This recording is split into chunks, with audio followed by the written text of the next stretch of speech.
Chapter 172. After Feng Ling left, Jinwan turned to Qin Siding. Aren't we not on the same side? Why did you suddenly send her away? Do you wish for more people to hear about your Ji family's matters? Qin Siding glanced at her indifferently. He casually took out a medicine analysis report that was thicker than the previous one and handed it to her. Jinwan was about to reach out to receive it when Qin Siding suddenly paused. He placed the analysis report by her side. Forget it. It's better if you don't move your hand. Jinwan lowered her head to look at the report before raising her eyes to look at him. What's the result? It's about the same as your initial guess. This so-called healthcare medicine brought back from abroad has not been found to contain any toxic ingredients. It can be seen that the other party has been very careful. However, if these medicines are taken together, it will become a chronic poison that can cause kidney failure. Qin Siding's tone was cold. Jinwan was silent for a moment. She had already expected this. Now that she heard the result, she was not surprised. My father shouldn't have taken this medicine for too long. I've seen the medicine in his drawer. He only takes it occasionally when he thinks of it. Could it have already affected his body? That depends on your father's usual dosage. This is a drug formula that is very slow and hard to detect. If he doesn't take it for a long time, it will at most cause his body's resistance to weaken, and he will easily fall sick. As long as he stops taking the medicine, he will be fine after a while of rest and detoxification. However, if he takes it for too long, the medicine will be like a frog being boiled in warm water. It will unknowingly seep into his blood and into his bones, causing him to be unable to reverse the situation. Jinwan stared at him, her expression cold and solemn. After a long while, she slowly and softly said, "Thank you. I've troubled you, Dr. Qin." Qin Siding smiled and glanced at the analysis report by her hand. It's a good thing that you've already discovered this matter. It's not hard to see that the other party is an extremely meticulous person. If you want to expose this matter, you still have to put in some effort. Otherwise, it's easy to fall into the other party's trap and dig your own grave. Jinwan nodded and did not speak. Qin Siding didn't bother with her anymore and let her sit by the side to wait for Feng Ling to return with the medicine. About 2 minutes later, Qin Siding sat at the desk in the consultation room and drank some water. He suddenly asked, "Is your stepmother's ex-husband the sickly man from the Sheng family who died early?" Jinwan had investigated Shen Heru's matter, but she did not expect Qin Siding to know about it as well. "What do you want to ask?" Qin Siding glanced back at her. "Sheng Yihan is her son. Even if they severed their relationship because of the Ji family many years ago, your stepmother used to rely on the Sheng family. It's still unknown whether she and her son have really severed their relationship completely." "Sheng Yihan is her son," Sheng Yihan said with a smile. Jinwan looked at him. "Do you mean that the medicine you gave my father might have something to do with Sheng Yihan?" Qin Siding smiled mildly. "It's not impossible, but Sheng Yihan is cunning and good at hiding. This person seems too calm and unfathomable. Your stepmother is a woman in her 50s after all. A woman like her who rarely shows her face outside is very suitable to live a stable life in the Ji family. If something happens to your father, the Ji family's power in her hands won't be of much use. Unless there's someone behind her." It went without saying that although Shen Heru was smart, she was not smart to the point where she could handle things so cautiously. Qin Siding did not say more. His words clearly did not go overboard. When Feng Ling returned, Qin Siding coincidentally had a specialist consultation to attend. After explaining a few words about Jinwan's hand injury, he left. Only the two of them were left in the consultation room. Jinwan was preparing to leave the hospital when her phone suddenly rang. "Oh, boss wanted it." The package was sent from Los Angeles in America. I can only find the address of the package, but there's no contact person. There's no other information. There's no information about the sender at all. There's nothing at all. I can't find anything at all. The delivery company said that many people don't write an address when sending things, only leaving their name and phone number. However, this package seems to have a problem. There's actually no name or phone number. They also find it strange. America? Why did she feel that she was closely related to many things in America recently? Yet she did not know what was going on. Regardless of whether it was her previous life or this life, Ji-Nuan was certain that she did not suffer from amnesia. She remembered everything that had happened since she was young. She had only gone to school in Los Angeles a few years ago. Was there anything she didn't know? To send a doll in a wedding gown, and a dismembered doll at that, the motive was clear. However, since it was sent from America, it should have nothing to do with Ji Mengran. Although Shu-Yen had returned to America in the past few days, with Shu-Yen's personality, even if the proud and arrogant young lady of the Yin family was smart and had some tricks up her sleeves, she would not have done such a thing. If Shu-Yen was such a vicious and violent person, she would have displayed it in the country and would not have returned to America so easily. This kind of method did not seem like something Mo Jingshan's father would do. This method was clearly done by a woman. Who exactly was it? At night, Feng Ling sent Ji-Nuan back to the Yu Garden. Unexpectedly, Mo Jingshan returned at almost the same time as her. She had just alighted from the car when his car stopped outside the Yu Garden. When Ji-Nuan alighted from the car, she subconsciously placed her hands behind her back. She turned to look at the black ghost. Without waiting for Mo Jingshan to alight, she headed straight for the villa.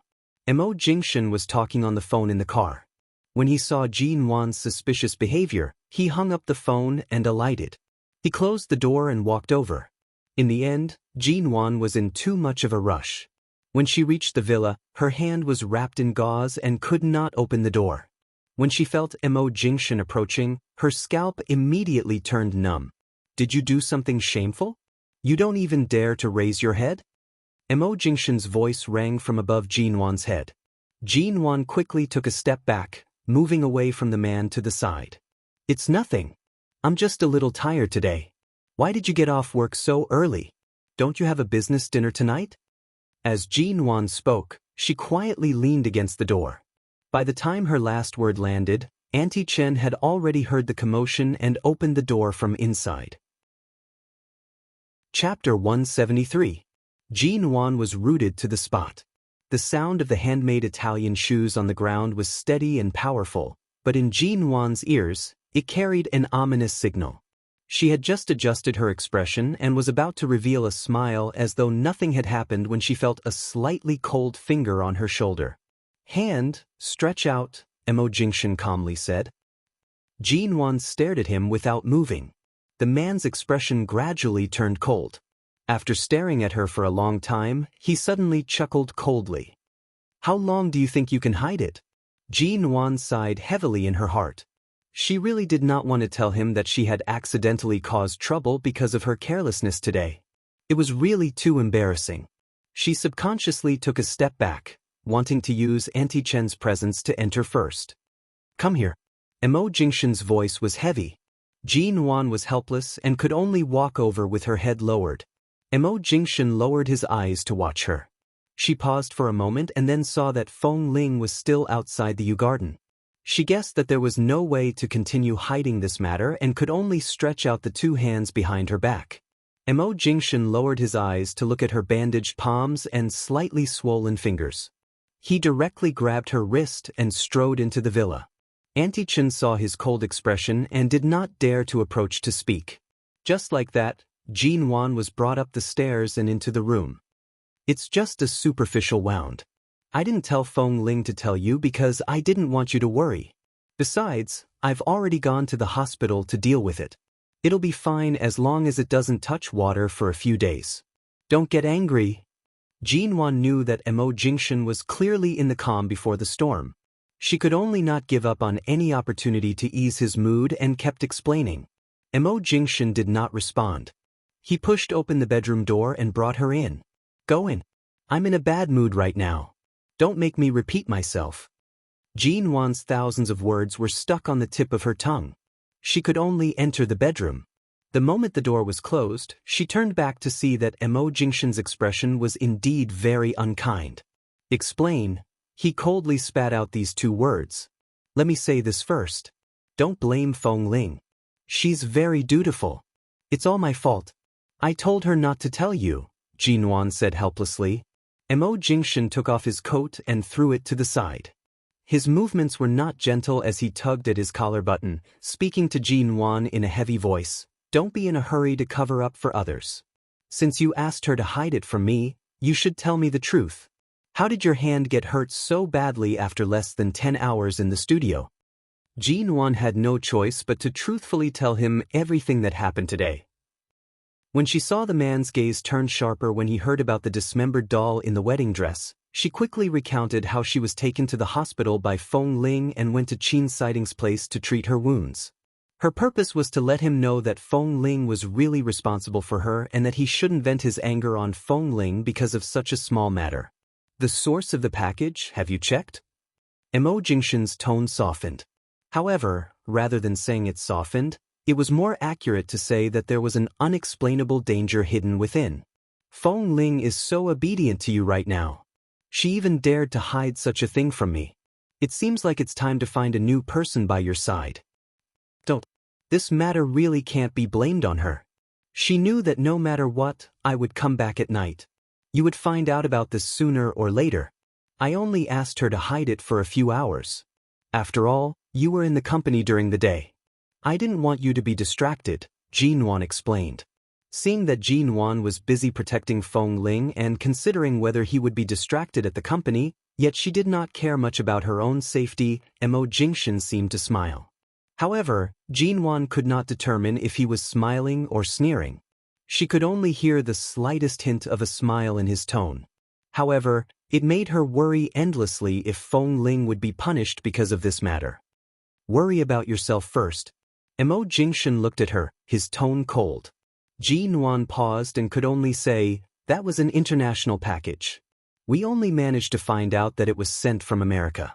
All of the sender's information was hidden. Where's the serial number? It's in my phone's photo album. I took a photo. Mo Jingshan took her cell phone, opened it, took a look, and sent the photo with the odd number to his cell phone. Go sit down first. Mo Jingshan glanced at her again. Seeing his expression, Jin Wan felt that it was best not to offend him. She obediently sat down by the bed. Seeing that she was obedient, Mo Jingshan's expression finally softened. He closed the door and left. Half an hour later, Shinmu returned Mo Jingshan's call. To Mo checked. This international package's serial number has indeed been hidden. The sender must have paid a large sum of money to the Los Angeles delivery company. Usually, when things are sent from America to the country, the American customs aren't particularly strict. Coupled with the fact that there's a human factor, it was successfully sent to the country. Since it's been hidden, it means that there's still a way to find out, Mo Jingshan said coldly. Yes, I've contacted the people in Los Angeles. After a special investigation, they only managed to find the sender's surname. What's the surname? Hearing the surname, Mo Jingshan's calm gaze abruptly turned cold under the light.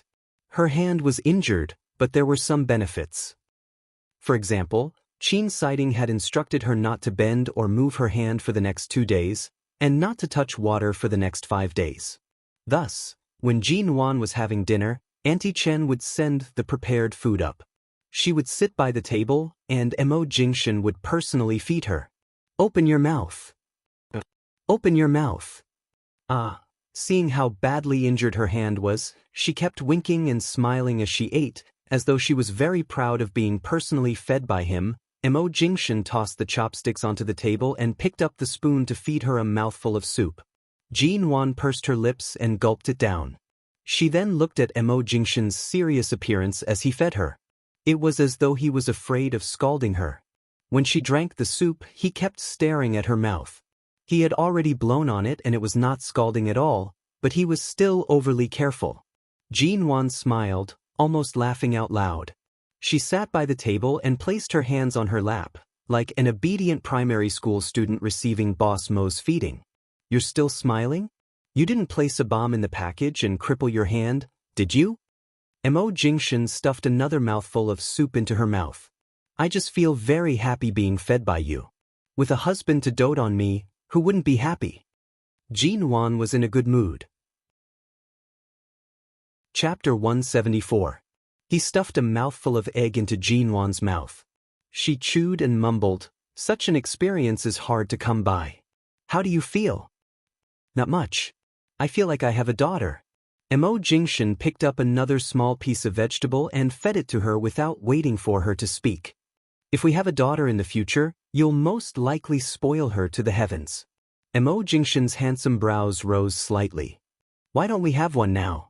Jin Wan took a sip of the soup he fed her and swallowed before saying, I'll consider it after I return from Tea City. Speaking of Tea City, Mo Jingshan calmly said, the Tea University professor that your father introduced is indeed someone with a long history in the country. He has taught many business managers, but there are many students who are attracted by his fame. There are already 40 to 50 students in his class. Are you sure you can adapt to this kind of learning environment? Jin Wan did not know when he had investigated that professor. She raised her eyes. You even investigated a professor.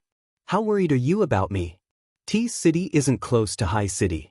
If I don't even understand the situation there, how can I let you go with ease? Mo Jingshan saw that she had eaten her fill and casually placed the cutlery down. He picked up a napkin and wiped the corner of her mouth. Then, does this mean you're agreeing? Do I have to wait a few days for that professor to start a new class at Tea University? Jin Wan's expression was filled with anticipation. Mo Jingshan glanced at her.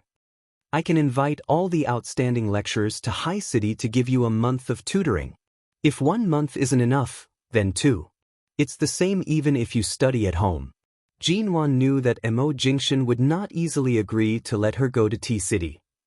No matter how outstanding the lecturers are, it won't feel good if they only teach me. Based on my age, if I hadn't studied in America in my early years, I should have just started university. Tea University is one of the top business universities in the country. It's better to study in such a place. That professor of yours will be teaching for at least 3 months. Are you sure you won't return to High City for 3 months? Mo Jingshan's tone was mild. It's only been 3 months. Just treat it as sending me to Tea City to further my studies. Don't your company often have people who need to study abroad to supplement their knowledge? 3 months passed in the blink of an eye. What's more, wasn't long-distance relationships popular in recent years? The two of us haven't experienced the joys and sorrows of a long-distance relationship before we got married. This time, we can experience it. Jin Wan smiled with interest. Mo Jingshan sneered coldly. Who's in a long-distance relationship with you? Sweet, sour, bitter and spicy? You think too much. Jin Wan. It's not romantic at all. Absence makes the heart grow fonder. Mo Jingshan was expressionless. In my eyes, we're still newlyweds. There's no need to use a small separation to make us feel better. Jin Wan choked. She wanted to argue back, but Mo Jingshan did not plan to continue this topic. He signaled for her to stand up with his eyes. Get up first. You've just eaten, and it's not easy to digest. Walk around the room for a while. I'll go prepare water for you to bathe. After saying that, the man turned around and entered the bathroom. Jin Wan. She didn't know when it started, but Mo Jingshan was becoming more and more skilled at taking care of her. After the argument at night, no, it couldn't be considered an argument. At the very least, Mo Jingshan's attitude was ambiguous. He wasn't sure if he would let her go or not. Furthermore, he was always cold towards this matter. Jin Wan's hands were bandaged. When she sat in the bathtub, her clothes had already been removed. Mo Jingshan half supported and half carried her into the water. She had been too busy in the studio during the day, and in the afternoon, she had been frightened by the delivery. She had been too focused the entire day, and the moment she sat in the warm water, she couldn't control her eyelids and felt drowsy. Afterward, she didn't know why she fell asleep in the bathtub. She leaned against the side of the bathtub, but the water that splashed against her body made her unable to sleep well. She opened her eyes occasionally and saw the man's figure. The sense of security she felt when she was by Mo Jingshan's side caused her to close her eyes and not open them again. Mo Jingshan looked at her face that was flushed red from the hot water. It was white and rosy, clean and charming. His heart was indescribably soft, and his eyes softened. His lips curved slightly. Don't sleep. It's easy to catch a cold if you sleep in the water. Mo Jingshan pinched her cheeks. He did not plan on letting her fall asleep in the bathtub. Ji-Wan furrowed her brows and pushed his hand away. She leaned her head against the outside of the bathtub, leaning against his shoulder. Mo Jingshan did not force her. He helped her wash her body, wrapped her in a towel, and carried her out of the bathtub. His long legs moved and he walked out of the bathroom. Looking at the tired face of the woman in his arms, his brows furrowed slightly. "You're so tired. Don't go to the studio tomorrow. Coincidentally, your hand also needs to rest at home for a few days. Be good and stay at home." Ji-Wan rubbed against his chest, saying vaguely, "No, the studio is currently lacking manpower. If I don't go, everyone will be even busier. You know the studio is lacking manpower, yet you still want to leave for T-City. That's different. If I really leave, Xia Tian will come and help me." Ji-Wan rubbed her head against his chest again, saying softly and lazily, "I really want to go." "I didn't say that you can't go. Let your hand recover first." Mo Jingshan carried her to the bedside. Ji-Wan did not open her eyes. Just like that, she snuggled in his embrace. Her voice was half asleep and half awake. "I want to work hard. I want to work harder than before." Mo Jingshan's gaze deepened. He watched the little woman in his arms and placed her on the bed. As soon as she touched the bed, Ji-Wan consciously found a comfortable position on the bed. She then raised her forearm to her nose and sniffed it. She said fawningly, "Thank you, hubby, for bathing me. It makes me smell so good." In order to get him to agree, this little woman really thought of ways to coax him. Mo Jingshan snorted, throwing the blanket over her. "Don't move your hand around. Put it down properly. Hurry and sleep." Ji-Wan was really sleepy. She wrapped her arms around the blanket and fell asleep comfortably. The next day, when Ji-Wan woke up, she realized that she had woken up late. Her originally packed schedule for the studio was now gone.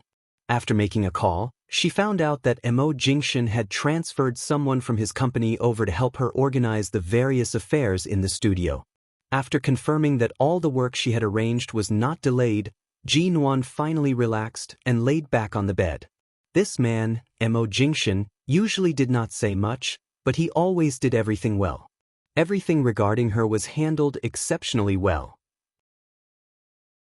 Chapter 175. Since she was told to rest, she would rest. Ji-Wan directly went to the hospital to fetch Xia Tian, who was about to be discharged. In the end, because she could not hold anything with her hands, Xia Tian rolled her eyes at her. "What's the use of keeping you?" Ji-Wan had already found a new place for Xia Tian to stay in. After all, Xia Tian was purely here to help and did not want any benefits. Although this Xia family's young lady had left home, she did not lack money. The only thing Ji-Wan could do was to help her arrange everything so that she would not have to run around too much during her recovery. On the way to Xia Tian's new place, Xia Tian could not stop scolding her.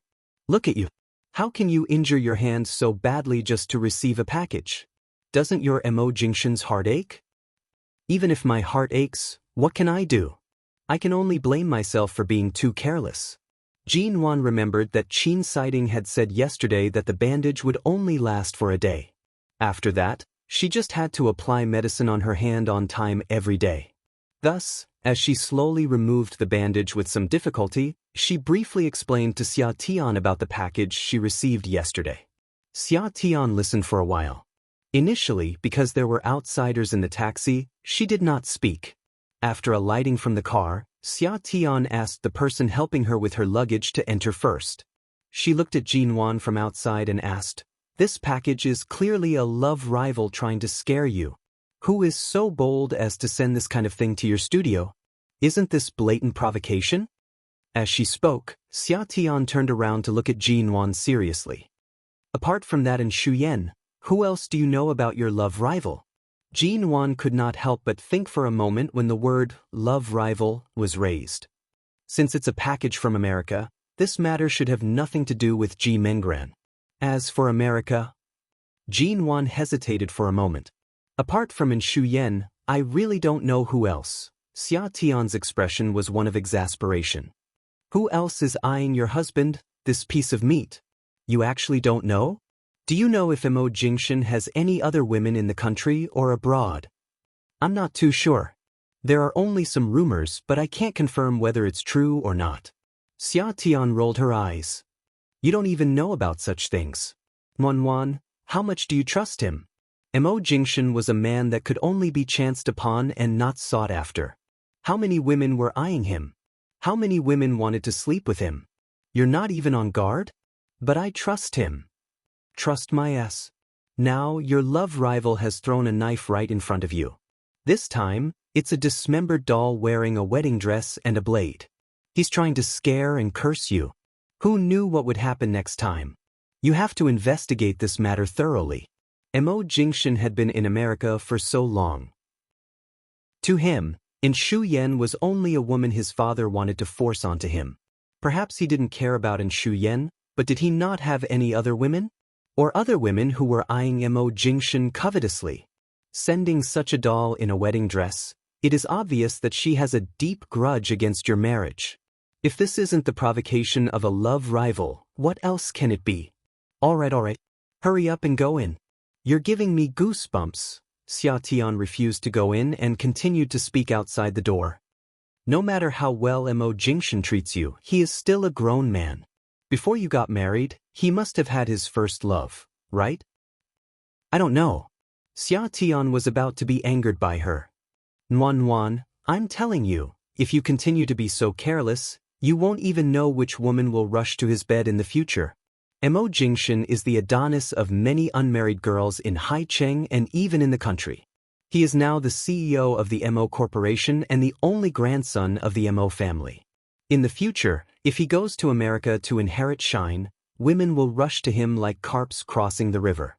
If you don't guard against them, you won't be able to chase them away even if you hold a fly swatter in front of him. Wan, you've always had a grudge against this marriage, but that's in the past. Now that you want to be with Mo Jingshan, you have to fully understand his past. Otherwise, what will you do if something like this happens again? Your love rival has already sent such a thing to you, but you don't even know who the other party is. The enemy is in the dark and you're in the light. You're at a disadvantage. Xia Tian tugged at her earnestly. Wan pulled Xia Tian into the residence and said, I've long known that there will be many women who like him. Not only in America, but in Haicheng, there are many rich young ladies who can't stand me and wish I would disappear as soon as possible. But those who dare to threaten you so openly must have a close relationship with him. I know that Mo Jingshan has always been very indulgent toward you.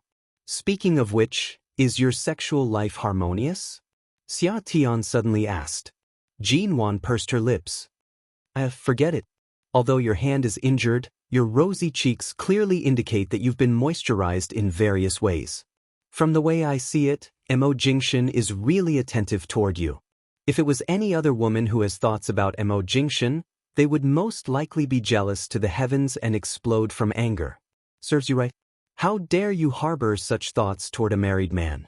Heaven will punish you if you're cheap. Wan, you have to remember. Right now, Mo Jingshan is yours, but there are too many people who want to snatch away this piece of meat. You have to hold on to him tightly. Don't let him disappear. Wan rolled her eyes. I'm still fine. Why are you complaining about it? I'm reminding you. Be careful that you don't even know when your meat is snatched away by a wolf. 3 days later, Wan's hand wounds had healed. Except for the 2 deep wounds on her palms, which couldn't come into contact with water, she could now move her hands normally. However, the skin on her palms needed some time to recover. The professor at T University would be starting classes next week. Wan had to return to settle Shinharu's matter first. In her previous life, she was unable to prevent her father's organs from failing. In this life, she definitely could not let Shinharu's evil scheme succeed. Wan first gave Ji Hongwen a call, saying that she would return. In the evening, when she arrived at the Ji home, she saw Ji Mingran standing by the living room door angrily. Wan met Ji Mingran's gaze. Wan's expression was calm. Only Ji Mingran's face was filled with anger. She was so agitated that she abruptly stepped out to block Wan's path. Wan, you actually have the guts to return to the Ji home. What do you mean by this? Previously, you left me in that kind of place and almost caused me to lose half my life. You're so sinister and vicious, and now you're pretending to be a good person in front of Dad? You always say one thing to my face and another behind my back. How can you be so disgusting? Chapter 176. Sinister and vicious. Who are you talking about? Compared to you, how am I worthy of those words? You bribed a psychiatrist to prescribe medicine that would cause your own sister to become mentally weak. If you could even do such a thing, who could be more sinister than you? Taking advantage of my unstable emotions, you encouraged me to divorce every day and even encouraged me to commit suicide to chase Mo Jingshan away. Who could be more vicious than you? Ji Nwan mercilessly retorted. Because Ji Hongwen had already walked to Ji Mingran's back, his words were clear and cold, not giving in at all. As expected, after hearing these words, Ji Mingran's face turned pale. However, she immediately became bold and confident. You don't have any evidence. What right do you have to push all the blame onto me? How would I know what kind of medicine the doctor prescribed you? After all, you're the one who needs to see a psychiatrist. The one who's sick is you, not me. Who knows if there's something wrong with your brain, causing you to have delusions? Ji Mengran angrily said, furthermore, you didn't commit suicide. When did I encourage you to commit suicide? Do you have evidence?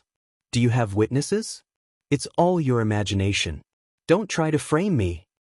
Thinking back to her previous life when she fell into the bathtub due to excessive blood loss and had no strength to get up, Ji Nwan wanted to slap Ji Mingran's face. Ji Nwan's gaze was cold and cold. If you don't want me to slap you, scram. A good dog doesn't block the door. Who are you scolding? Previously at the Mo family, I didn't fall out with you in front of everyone because of Dad. Right now, I'm not in the mood to bicker with you. Scram. Ji Mengran stood by the door, refusing to budge. You still want to hit me? This is the Ji family home. Without Mo Jingshan to support you, let's see if you dare to hit. Pa! Without hesitation, Ji Nwan gave her a slap. Ji Mengran stiffened. She immediately reached out to grab Ji Nwan's hair with an unwilling expression. Ji Nwan dodged aside. If not for the injury on her hand, her slap would have been even heavier. Seeing that Ji Mengran was about to go crazy and fight with Ji Nwan, Ji Hongwen, who had been listening for a long time, suddenly said coldly, enough. Why are you making a scene in front of our house? Ji Mengran abruptly stiffened. She turned back and met Ji Hongwen's gaze. Her eyes were filled with panic. Ji Hongwen didn't even look at her. He only looked at Ji Nwan. Come in first. After entering the door, Ji Hongwen asked, what's going on? You and Mengran haven't seen eye to eye recently. What she did last time was indeed out of line, but is what you just said true? Dad, Ji Nwan has wronged me. Don't listen to her nonsense. Ji Mengran frantically tried to explain. You saw how I looked when I came back that day. I was drenched in the rain for an entire night. I was cold and battered and I almost died outside. She's obviously the one who's starting to hurt her own sister. Shut up. Ji Hongwen looked at her coldly and angrily. He couldn't stand her nonsense. Ji Mengran gritted her teeth and glared at Ji Nwan. It was clear that she had been frightened outside that night. Ji Nwan coldly glanced at her. You don't have to be so paranoid. I will indeed tell Dad everything you've done. You won't be able to defend yourself. I didn't do anything. Don't slander me. Ji Nwan did not continue arguing with her. She calmly said, Dad, I came back today because I have something to tell you. We can talk about Mingran's matter later. Let's talk business first. Ji Hongwen furrowed his brows. Seeing Ji Nwan's serious expression, he asked, what is it? Did something happen? Let's go to your study to talk. Ji Nwan was about to head upstairs. Ji Nwan, if there's anything you want to say, just say it here. Don't think of going behind my back to talk bad about me in front of Dad. I'll admit to everything I've done. You can't accuse me of anything I didn't do. Ji Mengran reached out to push Ji Nwan. Right now, Ji Nwan had no intention of taking Ji Mingran's matter seriously. She did not retreat after being pushed. Instead, she raised her hand to pull Ji Mingran's wrist away, throwing her harshly to the side. She turned to look at her. Do you think the entire world revolves around you? Do you think Dad and I have to talk about you when we're alone? Who do you think you are? Do you really think you're a dog with just a few plasters on your face? Shin-Haru heard the commotion and walked out. Seeing Ji-Nwan's fierce expression, she walked over with a smile. Nwan, why are you throwing such a big tantrum the moment you come back? A few days ago, Mengran's phone was smashed because of you, right? As an older sister, you're really too insensible. Now that you're Mrs. Mo, you're really capable. You dare to be unreasonable with your own younger sister, throwing a tantrum so easily. If the Ji family can't tolerate you, no one is begging you to come back. Why did you make such a ruckus the moment you came back? The Ji family is usually quiet, but the moment you entered, you caused such a ruckus. Ji-Nwan's gaze was cold and distant. She did not pay any attention to Shin-Haru, who was like a clay bodhisattva crossing the river. She only calmly looked at Ji-Mengran. Your weak and pitiful appearance can only fool others at home. Don't disgust others in front of me. Don't you know why your phone was smashed? You circled around half of Haiqing just to follow me. My bodyguard did her job well. She thought you had ulterior motives and only smashed your phone but didn't punch you. That's already because you saw the word Yi in your name. You still have the cheek to make a ruckus at home? Ji-Nwan's words were spoken directly in front of Ji Hongwen and Shin-Haru. Ji-Mengran instantly appeared as though she was facing a great enemy. Her eyes were filled with unconcealable panic. That day, I was only passing by. What right do you have to conclude that I was the one following you? It's clear that you don't like me and intentionally had your bodyguard threaten me. If that bodyguard of yours dared to hit me, if I don't sue her entire family and send them to jail, my surname won't be Ji. Ji-Nwan coldly smiled. Look at your face right now. You have a guilty conscience. Although your mouth is shouting loudly, your eyes have long betrayed you. Ji Hongwen did not speak. His brows were furrowed as he stared at his second daughter. Sensing her father's gaze, Ji-Mengran finally restrained herself. That night, she was truly provoked by Ji-Nwan to the point where she wanted to kill her. Now that she saw Ji-Nwan, the hatred in her heart grew even stronger and did not lessen in the slightest. Yet, Ji-Nwan remained indifferent. Even the politeness she displayed on the surface was completely retracted. She was making it clear that she wanted to tear her apart. Dad, don't believe her. Ji-Mengran lowered her voice. Chapter 177. The sound of the teacup shattering caused Ji-Mengran to take a step back in fright. The boiling hot tea gradually dripped onto her slippers, and the shattered cups scattered on the ground. Ji-Mengran raised her eyes in disbelief. You only listen to Ji-Nwan's words and won't listen to my explanation? Do I still need an explanation? Ji Hongwen's expression was cold. You're my biological daughter. Do you think I don't know your personality? Back then, you threw a tantrum at me because of Ji-Nwan's marriage to Mo Jingshan. From then on, I knew you had feelings for your brother-in-law. On account of the fact that you're my biological daughter, I gave you some face and didn't expose you. Now, you're the one causing trouble. You can't blame anyone.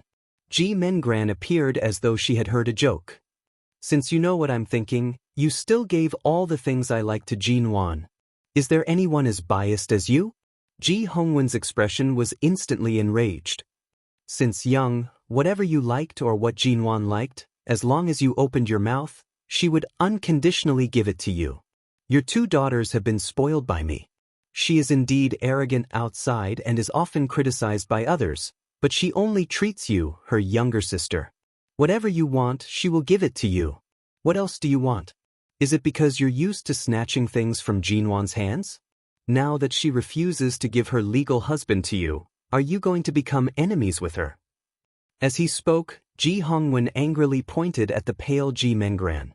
You still have the cheek to stand here and cause a ruckus. You unfilial daughter, kneel down. Me? Kneel down? Ji-Mengran glared at him with reddened eyes. Kneel down. Ji Hongwen's face was filled with undeniable determination and anger. Seeing the terrible relationship between Ji-Mengran and Ji-Nwan today, he was so angry that his heart, liver, and lungs were aching. Oh gee, calm down. Mengran is still a child. Why are you saying all this to her? Everyone has the right to like someone. She didn't do anything bad. It's normal for a girl to fight for a man she likes. Besides, she didn't do anything, did she? Shenharu saw that Ji Hongwen was truly enraged. Standing by the side, she hurriedly raised her hand and patted his chest twice. Ji Hongwen's expression was ugly as he ignored Shinharu. He continued to stare at Ji Mengran, who was gritting her teeth and refusing to kneel. I'm asking you to kneel. Are you deaf? Can't you hear me? I'm not kneeling. Why should I kneel? Ji Mengran yelled angrily. She turned around and ran upstairs. Seeing that Ji Hongwen was about to drag her down with a cold expression, Shinharu hurriedly pulled him back. Don't be so angry. Jinwan is still here. The house was originally peaceful, but the moment she came back, she caused so much trouble. Don't push all the blame onto Mengran. Shut up. Ji Hongwen suddenly looked at her. What did you just say? Jinwan Ji is my daughter. Why can't she return to this house? Shenharu was slightly unhappy that she was suddenly being vented. She removed her hand from his arm and spoke with an ugly expression. I saw that you kept blaming Mengran. My heart ached for the child, so I spoke up for her. But look at it now. In your eyes, aside from your daughter, Jinwan, no one else can speak up, right? Ji Hongwen frowned. It was clear that he did not intend to give her any face. Shenharu held back her anger and did not speak. She raised her eyes to look at Jinwan, only to see Jinwan's cold and indifferent expression. She was so angry that her teeth were itching. This little wench. Previously, when she returned home, she was still somewhat restrained. Now, she did not even bother to restrain herself and immediately started a fight. This was not a festive occasion. She suddenly rushed back to the Ji family and started a fight. What exactly did she mean? Footsteps could be heard from upstairs. Ji Mengran quickly walked down the stairs with a suitcase in her hands. Jinwan saw this scene and coldly raised her brows. She did not speak. Ji Hongwen narrowed his eyes in anger. You want to leave?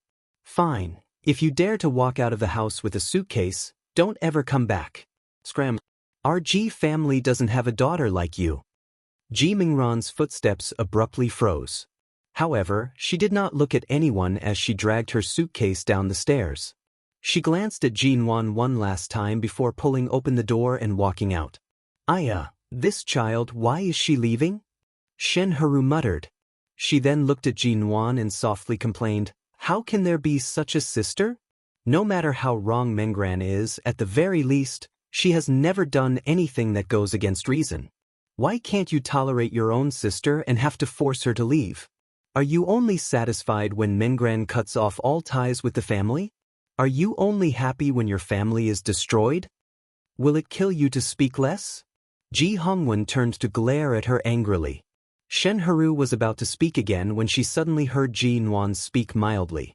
If I return to the Ji family, how can the Ji family be destroyed? On the contrary, Auntie Shen, if you continue to stay in the Ji family, that might not be the case. Shenharu furrowed her brows and glared fiercely at Jinwan. Nwan, what do you mean by that? Jinwan revealed a very mild smile. When she heard the sound of a car passing by, she turned to leave and did not explain further. Ji Mengran drove a car out of the Ji family's garage, only to see Jinwan standing in the front yard. If it weren't for her father, Ji Mengran would really want to step on the accelerator and kill her. But she had to endure it. She would not give up everything she wanted so easily. However, she could not allow Jinwan to lead her by the nose. There must be a way to control her. Ji Mengran pressed on the car horn and lowered the car window, shouting, if you don't want to die, scram. It was as though Jinwan could see through her heart.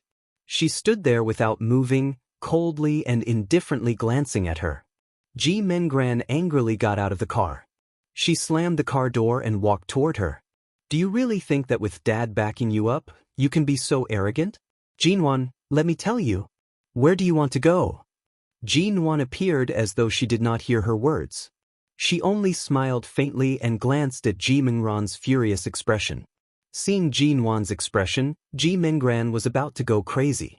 She gritted her teeth and glared at her. The Ji family can't contain me, but there's definitely a place that can. Jinwan smiled. She was slightly taller than Ji Mingran. She leaned forward slightly, and Ji Mingran felt an indescribable pressure. She took a step back. Chapter 178. Ji Mingran's heart sank, and she took another step back. Her legs were so weak that she could barely stand. She could only lean against the car behind her to steady herself. Her face was pale, and she looked at Jinwan in disbelief and guilt at the fake smile on Jinwan's face. How did she know? How did he know about the friends she had made? How did she know what she was thinking? Could it be that Jinwan was possessed by some kind of demon or ghost? She even had the ability to predict things? That was impossible. Something must have gone wrong somewhere. Jinwan guessed that Jinwan had already investigated her and found out about the friends she had made before, so she followed the clues to the melon. That must be it. Even though she thought this way, Ji Mingran still stared at Jinwan in fear. She could not understand why Jinwan had become so unpredictable. Ji Mingran's entire body was extremely tense. Jinwan only looked at her with a smile that was not a smile. She did not have any other expression or movement. Jinwan reached out and patted her shoulder. Mingran, as a person, it's best to be quiet and not have too many thoughts. If you want to destroy someone, you must be careful not to destroy yourself first. Ji Mingran leaned against the car. Her expression was stiff like a fossil, and her entire body was about to slide off the car door. She raised her hand to push Jinwan's hand away, avoiding her touch. Originally, Ji Mingran was not afraid of her words at all. However, earlier in Jinwan's eyes, there seemed to be something unexplainable. It was a kind of hatred that had been hidden for many years and thousands of words. Ji Mingran could not understand it. The only thing she knew was fear. An indescribable coldness from Jinwan's gaze caused Ji Mingran to feel fear in her bones.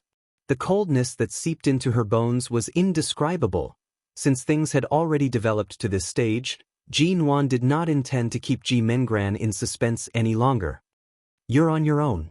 Jinwan's gaze swept past her face. Her lips curved into a smile that Ji Mingran wanted to personally tear apart. She elegantly and indifferently turned to return inside. Ji Mingran had been standing by the car door in a daze. She heard the door open and close. After confirming that Jinwan had entered, she slowly and carefully exhaled. She suddenly sniffed, picked up her new cell phone, and opened the videos of Jinwan that she had secretly taken before. In the videos, Jinwan was like a proud peacock, looking down on everyone, full of flaws, and it was easy for her to catch them. These videos were what she wanted to show Mo Jingshan, to let him see how spoiled Jinwan was in life. After watching the videos again, Ji Mingran's palms were covered with a layer of sweat. In just one night, Jinwan had become so uncontrollable. She was good at scheming. She appeared innocent, but in fact, she was terrifyingly black-bellied. She could even accurately grasp everything she had done and not done. She could figure out her thoughts so thoroughly. She did not even have a chance to retaliate. It was as though she had been led by the nose by Jinwan. No matter how much a person changed, it was impossible for her to become like this. In just one night, she was able to understand all of her goals. She was even able to predict and guess things that had yet to happen. Her heart and original plans were completely exposed. Jinwan's body, was she hiding some secret? There must be a secret. Otherwise, it shouldn't be like this. Everything was too illogical. Everything was within Jinwan's control. This was too illogical. After Jinwan entered, the villa had already regained its peace due to Shinharu's pretense. Mingran has really left? Seeing that Jinwan had returned alone, Shinharu asked with a frown. Jinwan calmly glanced at her. Auntie Shin, I really can't understand people like you. Back then, in order to stay in the Ji family safely, you cut off all ties with your own son just like that. You're so heartless, yet now you're so concerned about a stepdaughter. Wanwan, what are you saying? Although my tone earlier was a little harsh, didn't I still hope for the two of you to live well together? Shenharu smiled as she tucked her hair behind her ears. She assumed the attitude of a good wife and mother. Let's not talk about the past. All these years, it's been you and Mengran in front of me. I know very well who's close and who's distant. Jinwan smiled, but her smile did not reach her eyes. She looked toward Ji Hongwen, whose expression was still ugly. Dad, let's talk? From the moment Jinwan entered the door, Ji Hongwen knew that this child definitely had something to say. He said, "Wait for me in the study." This child, she's still so secretive. I've already married into the Ji family for so many years. It's not like I'm an outsider. What can't she say in front of me? No matter how hard Shinharu tried to hold it in, her tone was still somewhat strange. Jinwan was about to head upstairs when she passed by Shinharu. Her footsteps seemed to subconsciously pause. Using a voice that only she could hear, she lowered her voice and said, "Auntie Shin, I haven't settled the debt with Xing Yihan back then. Don't think that you can protect him by cutting off all ties with him. You've been hiding in the Ji family for so many years. You must be tired, right?" Shinharu's expression faltered. She abruptly turned to look at her. Jinwan smiled at her. "I advise you not to continue wearing a mask in the Ji family. It's so tiring." Finishing her words, Jinwan did not wait for Shinharu's expression and headed upstairs. She did not wait for long in the study before Ji Hongwen directly entered. "You suddenly came back in such a hurry. What do you want to say?" "Dad, Auntie Shin has been married to you for many years. I know this. In the past, although I wasn't sensible and didn't treat her well at home, I didn't especially target her. You should know this very well." Jinwan slowly opened her mouth to speak. Ji Hongwen nodded. Some time ago, I took away a few of the so-called health supplements she bought for you from overseas and had them professionally analyzed." As Jinwan spoke, she took out a stack of papers from her bag and placed it on the table in the study. "These are the results of the analysis. Please take a look." Ji Hongwen walked to the table and put on his glasses. He then picked up the medical analysis report and carefully read through it. After reading through it, Ji Hongwen was not as angry as Jinwan thought he would be. He stood by the table and narrowed his eyes. After a moment of silence, he said, "Don't make this matter public. You're my daughter. I believe 100% in every word you say. However, this matter cannot be concluded so easily. I need to confirm it first before speaking." Jinwan was about to speak when she suddenly paused. She turned to look at the door behind her.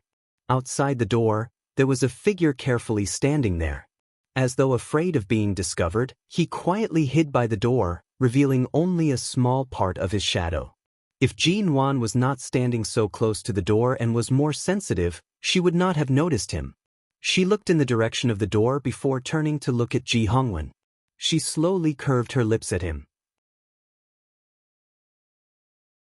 Chapter 179. Jinwan did not purposely lower her voice. She only smiled and said, "Dad, do you still remember that when I was young, I had an assignment that combined guilty conscience and walls have ears to form a sentence? At the time, I didn't know how to form it. Now, it seems like there's finally an answer to this question." The person outside clearly understood the meaning behind Jinwan's words. She hid outside the door, wanting to leave. However, knowing that she had already been discovered, she stood stiffly outside the door for a moment before abruptly pushing open the study door and entering. "Nwan, you can't say things like that. It's true that walls have ears, but having a guilty conscience has nothing to do with me. Earlier, I was preparing to return to my room to take something when I heard you and your dad talking in the study. Out of curiosity, I came over to listen in. In the end, I heard you framing me." Shenharu had an aggrieved expression as she glanced at the cold and expressionless Ji Hongwen. "Old Ji, it's true that Nwan is your daughter, but the motives behind her words and actions are too obvious. First, she chased Mengran away, and now, she's dealing with me." Shenharu knew how to act aggrieved, and so did Jinwan. Jinwan turned to look at Ji Hongwen, a bitter smile on her lips. "Dad, you can choose not to believe me, but you can't not believe the analysis of the medicine. As your daughter, I can't possibly act like an outsider and tamper with your medicine. Your daughter hopes for you to live to a ripe old age, But that's not necessarily the case for some people. Shenharu's eyelids twitched. Right now, Jinwan really knew how to use both soft and hard tactics. Her actions of taking a step back as though she was aggrieved were clearly forcing Ji Hongwen to take this matter seriously. To be able to block his escape route so fiercely, he really couldn't underestimate her. Dad, if you don't want to make a big deal out of this matter because of your past relationship with Auntie Shen and want to settle it with her alone, I'll just say it here. I won't participate in how it should be settled. Jinwan once again took a step back. It sounded like she was taking a step back, but it was clear that she did not intend to turn the matter into a small one. Nwanwan, your words aren't right. I clearly didn't do anything. Right now, you're making it sound as though your father is trying to protect me. Yes, he's your father, but he's also my husband. Who would use such methods to harm their own husband's life? Jinwan's face darkened. Shenharu saw that Jinwan was so insistent and had no choice but to grit her teeth. He had to endure it. If he didn't, who knew what Jinwan would do to catch him off guard? Ji Hongwen's expression was a bit dark. Just as Jinwan said, he didn't intend to make a big deal out of it whether it was true or not. The Ji family's business was deteriorating day by day. He was so busy that he did not have the time to care about the family's matters. Everything in the family had been handed over to Shenharu. If things were really as Jinwan said, right now, for the sake of his face, he could not make a fuss like this. Nwanwan, go back to your room and rest. Ji Hongwen suddenly said. He did not mention anything about the medicine. Jinwan pursed her lips and did not speak. She then smiled. All right. After returning to her own bedroom, Jinwan entered. Her expression was still calm and indifferent. She paused for a moment and seemed to have understood her father's thoughts. She picked up her phone and casually flipped through it. Then he opened a hidden monitoring software in his phone and watched all the images taken by the surveillance camera. When he saw the scene he wanted, the corners of his mouth curled up slightly, and he put his phone back into his pocket without batting an eyelid. At this moment in the study, Shenharu could not guess what Ji Hongwen was thinking, but the oppressive atmosphere in the study made her feel a little diffident. She walked over to him, smiling as she said, Old Ji, in the past, when I first married into the family, Nwanwan never gave me any good looks, but at the very least, she was able to remain silent and calm at home. Now, perhaps she thinks I'm too easy to bully, so, Ji Hongwen abruptly raised his hand and gave her a harsh slap. He angrily said, Don't think that just because I'm protecting you, I'll believe your nonsense. Back when your son cut off all ties with you and was chased out of the Ji family, I still haven't forgotten the look in his eyes. Has he completely cut off all ties with you? The two of you, mother and son, have long been eyeing the Ji family covetously, haven't you? Shenharu's body trembled. She stood stiffly for a long time before reaching out to pull his arm. Old Ji, don't be fooled by Jinwan's words. I really didn't do such a thing. You also know how hard it was for me to cut off all ties with Ihan back then.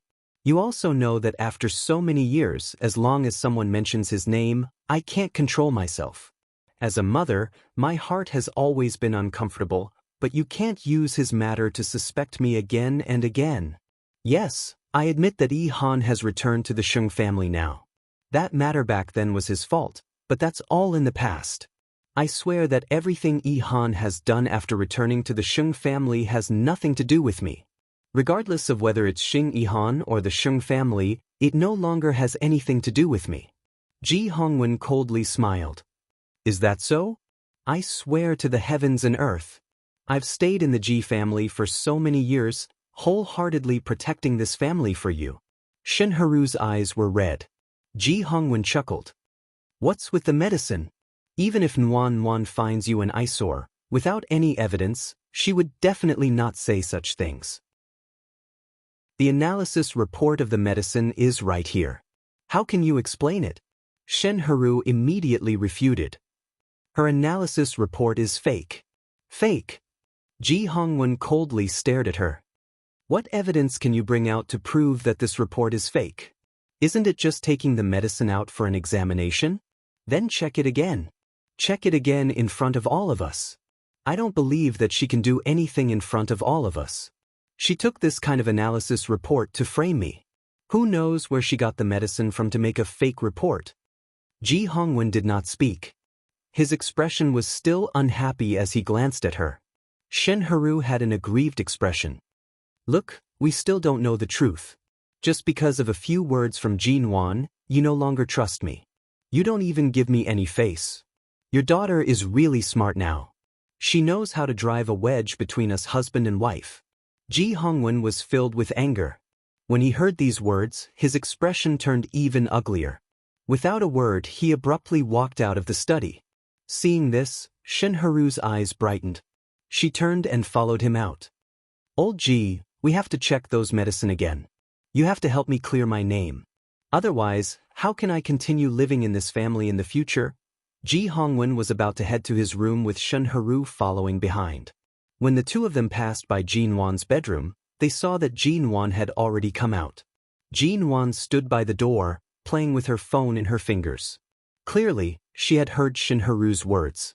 Her eyes carried a hint of mockery as though she had seen through her earlier. Chapter 180. In the hallway, Shen Haru did not look at Ji Hongwen's expression. She was only looking at the chilling smile on Jin Wan's face. Jin Wan's expression really caused Shen Haru's teeth to itch. She could no longer hold it in and said provocatively, Wan, didn't you insist earlier that there's a problem with my medicine? Why don't we take it for a new test and see who's the one lying? Jin Wan calmly glanced at her and then smiled ambiguously at the unhappy Ji Hongwen. Dad, you've been in the business world for so many years. Right now, it's clear that there's a problem with her attitude. Isn't this admitting that there's something fishy going on? Shen Haru furrowed her brows at Jin Wan. She unhappily raised her voice and angrily said, What problem can I have? You insist that there's poison in the medicine and even brought out some analysis report. Now that I'm saying that I want to take it for a new test, you're saying that I'm admitting that there's something fishy going on? Why are you saying everything? You're deliberately making things difficult for me, blocking my way with every word. I think you're the one with a problem. Shen Haru narrowed her eyes at her. Look at you, you're so young, yet you're so good at lying. My matter has already been turned into this. Don't tell me that you're also trying to frame Meng Ran. Jin Wan smiled mildly and did not speak. Seeing that she did not speak, Shen Haru glanced at her and observed Jin Wan's expression. After confirming that Jin Wan had nothing to say, she raised her brows with some satisfaction.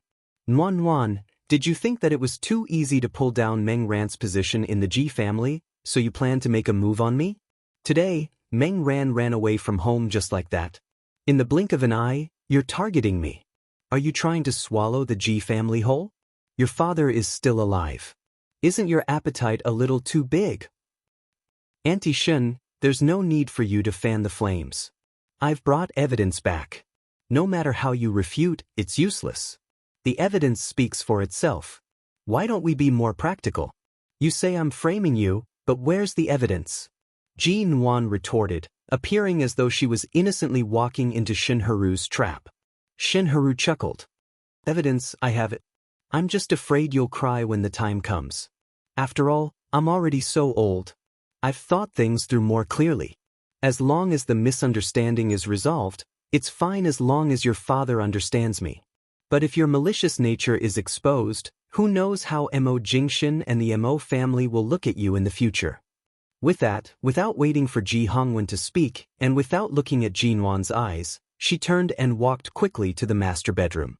Seeing that Shen Haru had entered, Ji Hongwen thoughtfully followed in to take a look. Jin Wan, on the other hand, unhurriedly followed behind. The moment she entered the master bedroom, she saw Shen Haru nimbly opening the drawer by the bed and taking out a large pile of medicine.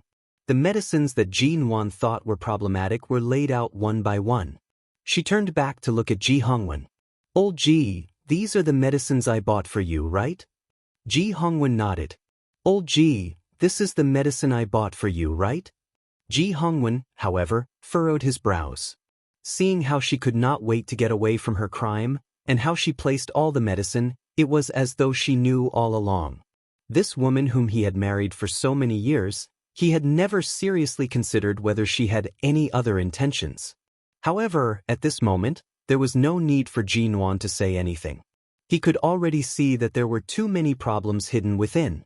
Although he had taken these medicines almost every day, he had never taken them in front of her. She actually knew that these medicines were all in the drawer. Even after buying them for so long, she could still clearly distinguish each bottle. If one were to say that there was nothing fishy about this, no one would believe it. Seeing that Ji Hongwen's expression was cold and silent, Shinharu turned her face toward Jinwan. Nuan, are you sure that these were the medicines you brought for a checkup? Jinwan found it laughable. Anishin, why are you so anxious? My father's drawer has quite a lot of medicine. The medicine bottles all look the same. All sorts of blood pressure and sugar-lowering medicines are placed on top. You took them all out just like that?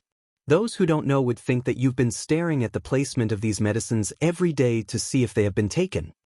Of course, Shinharu would not lose her composure so quickly because of these words. Previously, when Jinwan came back twice, she already felt that she was suspicious of something. Furthermore, after the reversal at the Mo family home, she could tell that Jinwan was indeed different now. Shinharu's heart had always been filled with lingering fear. She was afraid that Jinwan would discover something and she would be caught off guard, so she had long made preparations. I bought these medicines. When I was on vacation overseas, I passed by a pharmacy and carefully picked them out. Every single bottle was handled by me. Of course, I'm very clear about it. Shinharu's expression was calm and fearless. Jinwan held back a smile as she gazed at the emerald bracelet on her wrist. Auntie Shin's life sure is comfortable. You said that you would go on a vacation and you could. The bracelet on your wrist is also very special. Normally, it's rare to see such a good quality. If I remember correctly, my father gave it to you many years ago, right? It's worth tens of millions. The more you wear it, the better it looks. I wonder if you've lent it to someone else to wear? Of course not. I've always treasured this bracelet and have never taken it off. Everything your father gave me, I've always treated it like a treasure by my side. How could I possibly lend it to someone else? Shinharu did not understand the meaning behind Jinwan's sudden change in topic. She looked at her with a guarded gaze, but her words were determined to protect the relationship between her and Ji Hongwen as an old married couple. Is that so? Jinwan heard her words and directly raised her phone, tapping on the screen. Instantly, a clear image appeared on the screen. In the video, the bedside table and its surroundings could be seen. The time of the video was also more than 20 days ago. A pair of hands could be seen quickly taking out all the medicine from the drawer. Boxes after boxes were replaced with other medicine that looked the same. Even the amount of medicine in each bottle was the same. Looking closely, the color of the medicine was the same and there was no special smell. Even if the medicine was replaced, it would not be easy to find out. Although she could only see the movements of the pair of hands in the image, they were very white and wore an emerald bracelet. The moment she saw the image on Jinwan's phone, Shinharu's expression immediately froze. She abruptly returned to her senses and finally understood that Jinwan was actually trying to trick her. Chapter 181. Shinharu clearly knew that there was no turning back, but she still wanted to argue. You casually took something that was recorded from who knows where and said that I changed the medicine? Jinwan, you're really good at playing with high technology these days. You can say whatever you want to say. Whatever you want to fabricate, you can. This counts as high technology. Jinwan looked at her in amusement. What era are we in? It's just a surveillance camera. What's so difficult about it? You actually dare to place surveillance cameras in your father's bedroom. You still have the cheek to say that, this is my father's bedroom after all. I won't take pictures of places that shouldn't be taken. Jinwan coldly interrupted her, walked to the table, and took down a tiny surveillance camera from under the lampshade of the lamp placed on the table. Although it only captured the scene on the table, it's enough, isn't it? Auntie Shin? The evidence was conclusive, and the evidence was closely linked. She did not let go of any opportunity to force Shinharu into a dead end. Shinharu's gaze was stiff as she stared at the miniature camera in Jinwan's hands. She abruptly turned to Ji Hongwen. Old Ji, Listen to my explanation. Ji Hongwon's expression could no longer be described as simple anger and fear. What's there to explain? Is there a need to explain? I really didn't expect that back then. I pitied you and brought you into the Ji family. In the end, you'll personally send me to the gates of hell. You're really good. What a vicious and merciless person. Shen Haru panicked. Old Ji, the medicine really has nothing to do with me. After all, my face wasn't even captured. How can she be so sure that it's me? Even in court, there has to be conclusive evidence. How can she be so sure that it's me just because of this bracelet? The bracelet was given to you by me. Jinwon can't recognize it, but do you think I can't? We've been married for so many years. I can recognize your hand the moment it appeared in the video. Is there a need for Jinwon to confirm it? Ji Hongwon's eyes were filled with coldness. His anger could no longer be appeased. Shen Haru refused to give up. Ji Hongwon didn't doubt Jinwon's words and didn't want to make a fuss. Now that the truth was in front of him, not only could he lose face, but the fire in his heart was also burning. With a slap, he slapped her again, venting all the fire in his heart on her, slapping her hard and hard. Jinwon tossed the miniature pinhole camera into her pocket and did not say another word. She expressionlessly watched Shen Haru's disheveled expression. If it didn't concern her father's life, she wouldn't mind continuing to play with Shen Haru. However, if the matter of these drugs was not exposed, Dad's health would only deteriorate. She had done what she had to do. She wouldn't interfere with how his woman was going to be dealt with. Shen Haru held onto her swollen face. She turned to see Jinwon standing by the side, watching the fire burn. Because she was too angry and hateful, Shen Haru gritted her teeth and forced herself to calm down. She then glanced at the enraged Ji Hongwon and lowered her head. She pitifully said in a soft voice, "All right, I admit it. Old Ji, I'll explain everything clearly to you. Actually, the father of the man I married is the current head of the Sheng family. He wanted to borrow my hands to swallow a sum of money from the Ji family. Initially, I didn't know that the medicine was poisonous. They threatened me and forced me to give it to you. Later on I found out. I didn't change the medicine to clear my name. Instead, I was afraid that you would really eat it and harm your body. That's why I secretly changed it. Firstly, I didn't want you to find out. Secondly, I didn't want the Sheng family to know. Old Ji, I really did it for you. However, I've lived in the Sheng family before. Those people are scheming, and I can't win against them. I didn't want to be forced to such a state," she kept explaining, hoping to salvage the situation. However, her gaze landed on Jinwon's side. She discovered that Jinwon seemed to have seen through her expression and was only smiling mildly. Shen Haru's heart thumped. She did not dare to look at her, afraid that Jinwon would see through her. Ji Hongwon resisted the urge to rip the bracelet off her wrist and smash it. He coldly said, "From today onwards, you're not allowed to go anywhere. You can only stay in this room. You're not allowed to answer a single phone call. You're not allowed to interact with the Sheng family or any outsiders. Everything in the Ji family's villa will be handed over to the housekeeper. The matters in the company that have been handed over to you will be handed over to someone else. Don't even think about getting a single cent from the Ji family." Shen Haru's body abruptly swayed. She took a step back and sat down on the bed. Her eyes trembled as she looked at him. "Old Ji, you can't treat me like this. If you say another word, I'll immediately scram out of the Ji family. Don't blame me for not leaving you with your last bit of face," Ji Hongwon said impatiently. Shen Haru immediately shut her mouth, not daring to speak any further. Being locked up at home was better than being chased out. As long as she waited for her punishment, there might be a chance for things to turn for the better. If she was chased out just like this, not only would she lose all her face, she might not even have the chance to make a comeback with Ji Hongwon in the future. After enduring for a while, she sat on the edge of the bed quietly, not daring to say another word. 2 days later, Jinwon took the time to visit the hospital. She had originally planned to use the fact that her hand had recovered to visit Dr. Qin and see if he had the time. If he had the time, she would like to treat him to a meal. After all, She had brought him quite a bit of trouble when she asked him to help with the drug analysis. Regardless of how much face Qin Siding had given Mo Jingshan, from her level, she still had to formally thank him. The moment she entered the hospital, she suddenly saw an ambulance stop by the entrance. A person covered in blood was being carried in by the medical staff. Jin Wan stood by the hospital entrance. From the corner of her eye, she suddenly saw a figure running out of the ambulance. She never expected it to be Shi Nianj. She then saw that Shi Nianj's hands and clothes were also covered in blood. Her complexion was pale as she followed the medical staff in.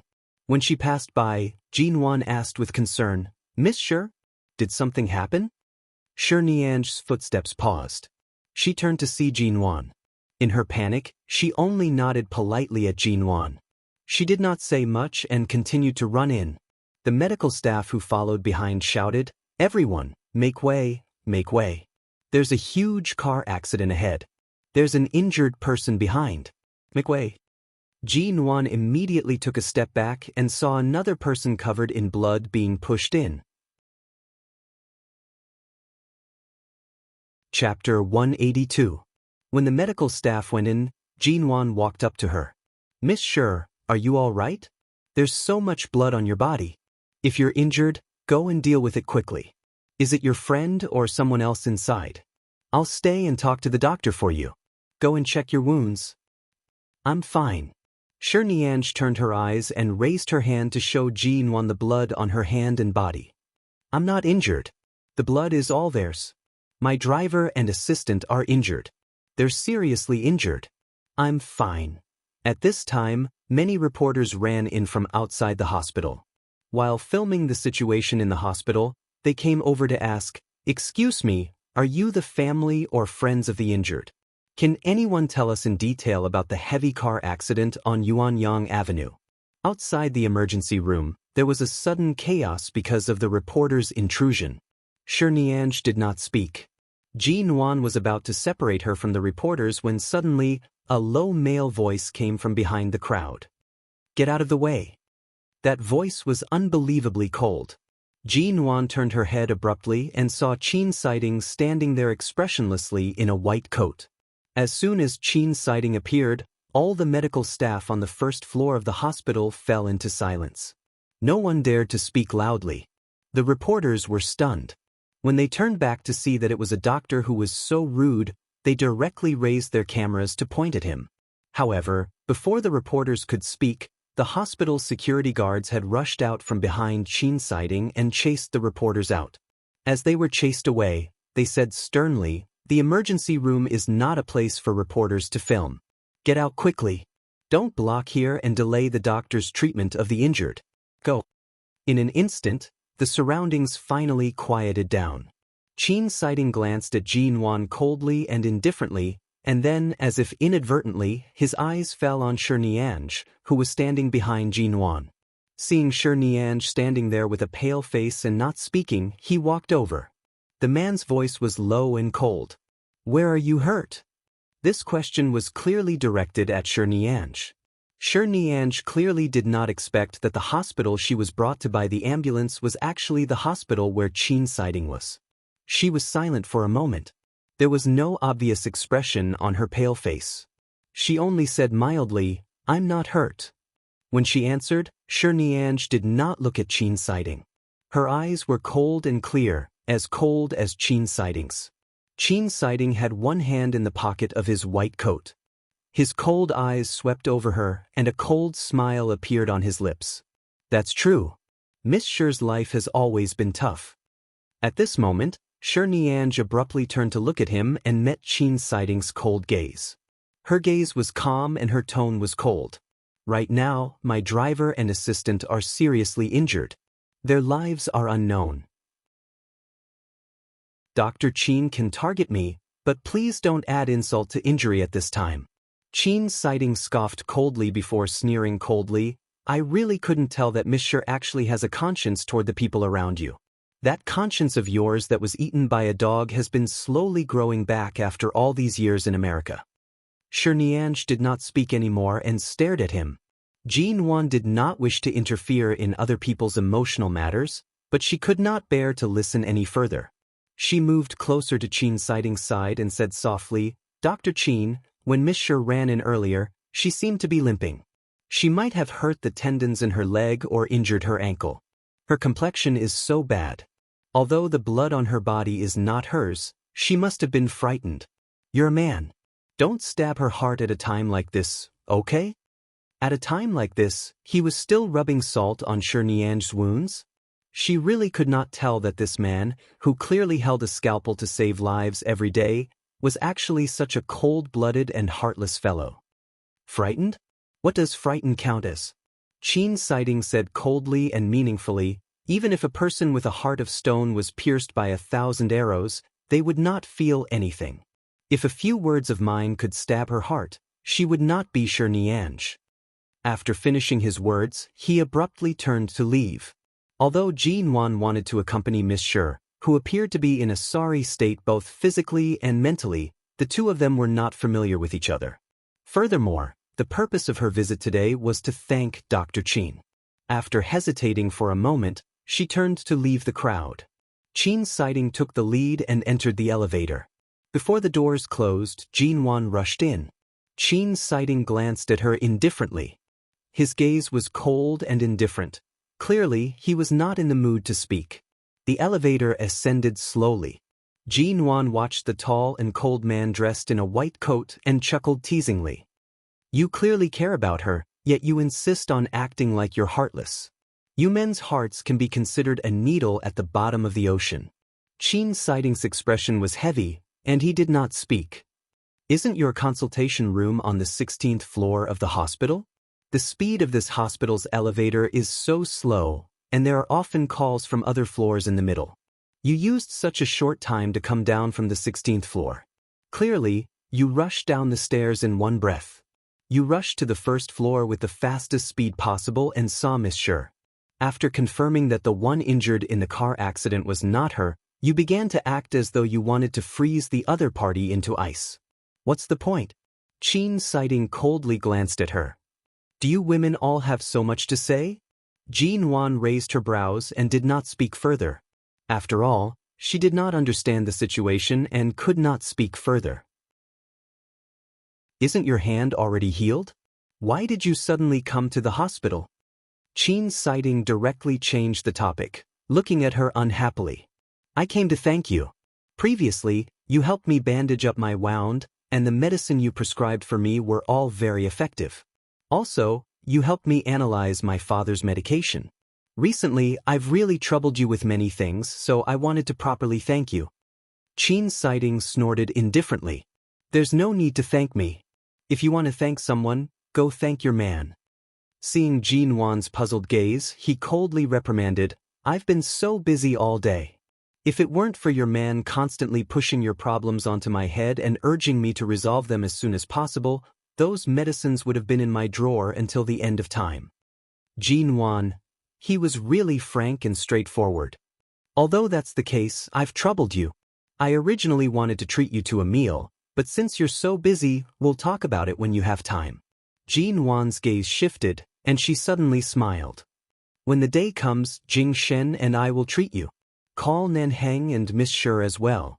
Hearing the three words Miss Shi, Qin Siding directly snorted coldly. "I'm not going." Jin Wan. Qin Siding's attitude today was as though he had been stung by a bee. He did not give her any face at all, and could not even be bothered to show basic courtesy.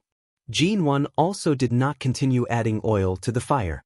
At night, they returned to the Yu Garden Villa.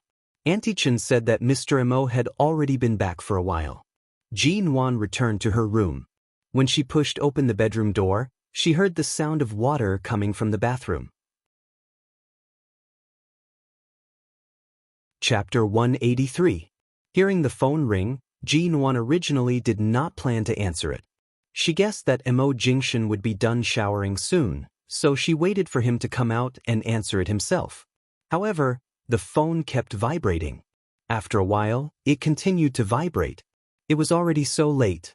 Was there something urgent at the company? Jin Wan glanced at the number displayed. Only then did she realize that it was an international call. The number was from Los Angeles, America. The sound of water continued in the bathroom. Jin-won stared at the string of numbers for a long time until the phone continued vibrating stubbornly in her hand. She composed herself and picked up the call. "Hello, it's not convenient for Jing-shin to pick up the phone right now. If there's anything important, please call back later." She did not hang up immediately after speaking and waited for the other party to respond. However, the other party did not speak. "Hello, can you hear me?" Jin-won asked mildly. The other party did not speak. The other party did not speak. Perhaps women were born with an especially sharp sixth sense. Jin-won's gaze was fixed in the direction of the bathroom. Behind the door, there was fog and the sound of running water. "If you're not going to speak, I'll hang up. Jing-shin is currently showering. When he comes out, I'll have him call you back." Jin-won's tone was mild. Her words seemed unintentional, but they set off a silent ripple in the peaceful night. The phone was abruptly hung up, followed by the ear-piercing busy tone. From start to finish, the person who called did not say a single word. However, Jin-won could sense that the other party's mood was extremely unhappy.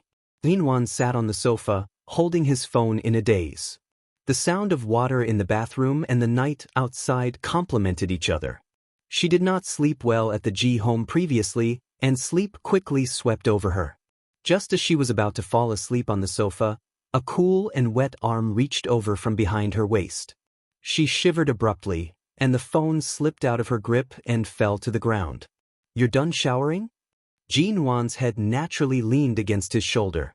She said sleepily, "There was a call for you earlier. I picked it up, but the other party did not speak." Emo Jingshin's hand landed on her waist. In the next second, he placed her on the bed.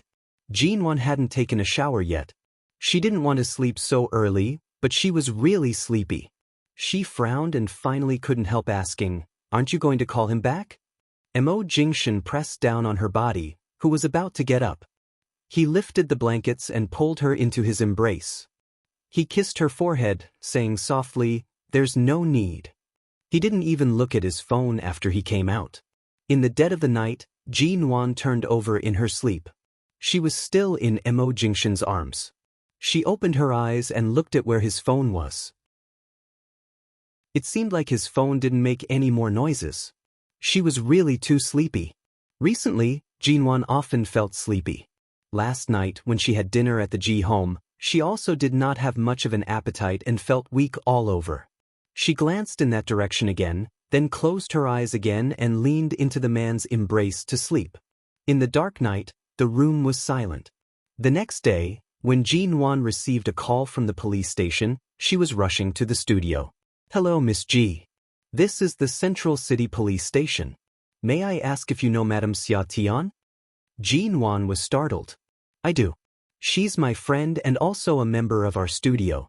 What's wrong? Did something happen to her?" "Nothing happened to her. She was the one who injured someone and said she was an orphan with no relatives or friends. She refused to cooperate with our investigation. We found Miss G's number on her phone. Please make a trip to the police station." Jin-won was slightly confused. Xia Tian did not want to have any contact with the Xia family in S City. This was not the first time she lied about being an orphan. But Xia Tian had injured him? How was that possible? She had just been discharged from the hospital. Her legs were still weak. How could she have the ability to injure someone? Jin-won didn't have time to ask. She quickly drove to the police station. When she reached the police station, she quickly walked in. The moment she entered, she saw Xia Tian sitting in the interrogation room by the side door. Her expression was indifferent as she stared at the police officer who was taking down her statement. It seemed like they had been facing each other for a long time. "My apologies, Xia Tian is my friend. May I ask what exactly happened?" Jin-won pulled the police officer aside and asked softly. The police officer glanced at Jin-won and then at Xia Tian, who was still in the interrogation room. As though he had seen something strange, he said, "She injured a reporter and smashed his camera." After being brought to the police station, although she didn't resist, she didn't cooperate at all. She said she didn't know anything and even said she didn't have parents and that she was born from a rock. Her mouth is very tight. If I hadn't snatched her phone and found your number, She would most likely be sitting here staring at our police officer until tomorrow morning. Jin Wan, she smiled awkwardly at the police officer and repeatedly apologized. She then entered the interrogation room and nodded apologetically at the police officer. She then moved closer to Xia Tian's side and lowered her voice to ask, "Didn't you just report to my studio today? Why did you suddenly get beaten up?" As soon as Xia Tian saw Jin Wan, she immediately glared at the little policeman outside the door angrily and said unwillingly, "This bunch of talkative policemen. If they have any problems, they can just come at me. Why did they call you here? What exactly happened?" Jin Wan glared at her. Xia Tian rolled her eyes at the light in the interrogation room and said in a low voice, "I went to report to your office in the morning, but when I arrived, I found someone sneaking around your office for a long time. Then he went downstairs and hid outside Jin Lin building. I saw that he had a video camera in his hand, and I became suspicious. I went over to snatch the camera from him and flipped through it. I realized that it was full of photos of you. And it wasn't just near your studio. This person seemed to have been secretly following you for a long time. There are many photos of you." Jin Wan's brows jumped. Her expression was strange. Why would he take photos of me? Chapter 184. Jin Wan suppressed the suspicions she had toward the person who took the photos. "Since there's a reason for you to beat someone up, just tell me. Why are you so stubborn and unwilling to give a statement?" Xia Tian immediately rolled her eyes at the police officer in the interrogation room. "Who says the police are good for the good? I already said my leg was injured, but they still forced me into the police car and took me away. What's worse, they even confiscated my walking stick and said it was a weapon. They said that I was using my leg injury as an excuse to gain sympathy. What kind of police are they? Each and every one of them is like a block of wood and won't listen to what I say. It's obviously the person who took the photos secretly. Why did they lock me up here and interrogate me?" The police officer had clearly heard Xia Tian's complaint, but he still said sternly and expressionlessly, "Madam Xia, recording a statement doesn't mean a conviction. No matter what the truth is, it's true that you beat someone up. If you don't give a clear statement, the police can only use a more forceful method to execute you." Xia Tian rolled her eyes and turned to whisper in Jin Wan's ear so that only she could hear, "Earlier on, he was the one who forced me into the police car. Now he wants me to cooperate and give a statement. I won't let him off so easily." Jin Wan, "Big sister, is the point right now to be angry with the police?" Feng Ling, who was outside the police station, looked at the situation inside and turned to take her phone to make a call. "Mr. Mo, after all, Xia Tian really hurt someone. Right now, not only did she refuse to cooperate with the interrogation, but she was also waiting for the hospital's evaluation. The police station refused to let her go, so Jin Wan decided to accompany Xia Tian in the police station. But she never expected Mo Jingshan would suddenly come here. When she saw Mo Jingshan's car, Jin Wan stood up in surprise and looked out. Xia Tian completely ignored the oppressive atmosphere in the police station. When she learned that Mo Jingshan would actually lower himself to come to such a place, she immediately smiled at Jin Wan with a gossipy expression. Jin Wan had just walked out when she heard that the police were cautiously and respectfully explaining the situation to Mo Jingshan. She rushed forward. Mo Jingshan, who was negotiating with the police, saw her and immediately looked in her direction. Jin Wan approached him and lowered her voice to say, "Xia Tian did this because of me. Did Feng Ling tell you about me at the police station?" Mo Jingshan did not reply. He looked at Jin Wan's expression and saw that she did not appear to have suffered any grievances in the police station. He then turned his attention to Xia Tian in the interrogation room. His gaze was calm and composed as he held Jin Wan's hand, calmly saying, "Wait for me in the car." "But Xia Tian hasn't. She will be released soon. Since I'm here, don't worry and leave it to me, en?" Mo Jingshan's eyes were clear. In a place like the police station, Jin Wan was indeed not as powerful as Mo Jingshan. She did not say more and returned to the car to wait. When he got on the car, Feng Ling followed him. Jin Wan sat in the car and looked at Feng Ling. "Did you find out that I was followed and photographed?" Feng Ling only hesitated for half a second before answering truthfully, yes. Jin Wan calmly glanced at her. Why didn't you tell me in advance? That person has been following you for a long time, but he has been careful to keep his distance. The only things he could capture were photos of Mrs. Mo's daily life and work. There wasn't anything too personal, Feng Ling calmly said. In order to make him give himself away, I intentionally made the security system in front of the studio malfunction so that the other party would lower his guard. I didn't expect that he would be unable to sit still so quickly. Originally, I wanted to take you down today, but I didn't expect Miss Xia Tian to discover it first. I also didn't expect Miss Xia Tian's temper to be so fiery. What's the other party's background? Jin Wan's tone did not sound heavy, but her light words carried extra weight. This time, Feng Ling was silent for several seconds and did not directly answer. You can't say? When Jin Wan spoke, she acutely sensed that Feng Ling's gaze seemed to be directed toward the police station. She was looking in Mo Jingshan's direction. Feng Ling withdrew her gaze and still did not answer. Jin Wan stared at her. Feng Ling, although Mr. Mo is your true employer, after all, you've been with me for the longest time. You should understand my character well. Although I'm not too persistent in getting to the bottom of things, nor will I make things difficult for you, I really hope that you can be more honest with me. Feng Ling was quiet for a moment. She watched Jin Wan's calm expression and softly said, the other party's background is very simple. He's just an unknown reporter in High City. However, not long ago, his account suddenly received a transfer of 600,000 yuan.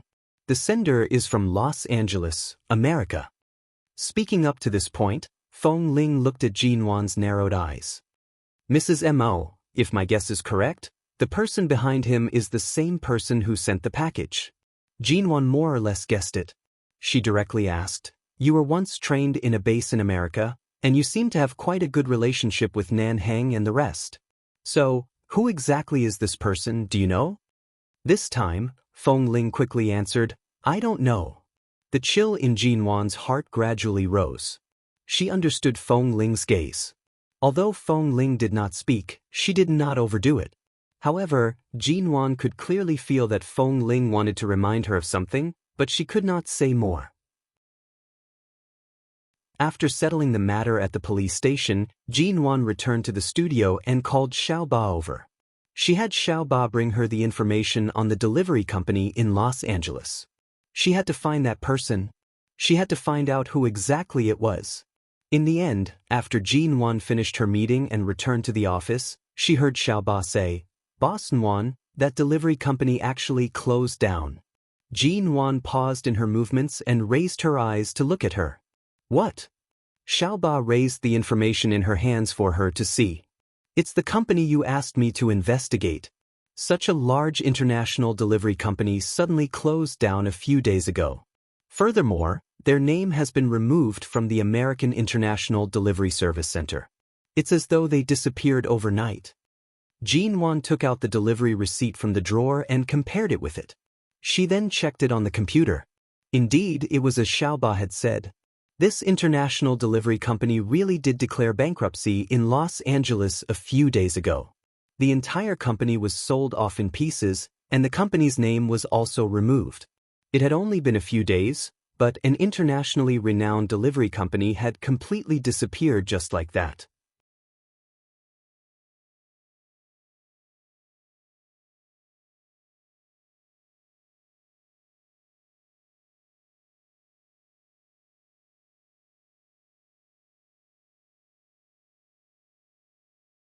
Her eyes were filled with obvious surprise. Why was this watch here? Didn't she ask Xiaoba to take care of it in the morning? Why did she bring it back? Jin Wan placed the towel on her head down. She suddenly felt awkward. The man's figure stood by the bedside. His heavy and cold gaze met hers for 3 to 4 seconds. Who gave it to you? Mo Jingshan asked softly. However, it was clear that there was no need for her to answer. He already knew the answer. After all, Feng Ling no longer dared to hide anything about Jin Wan. Jin Wan must have already told him about the gift she received today.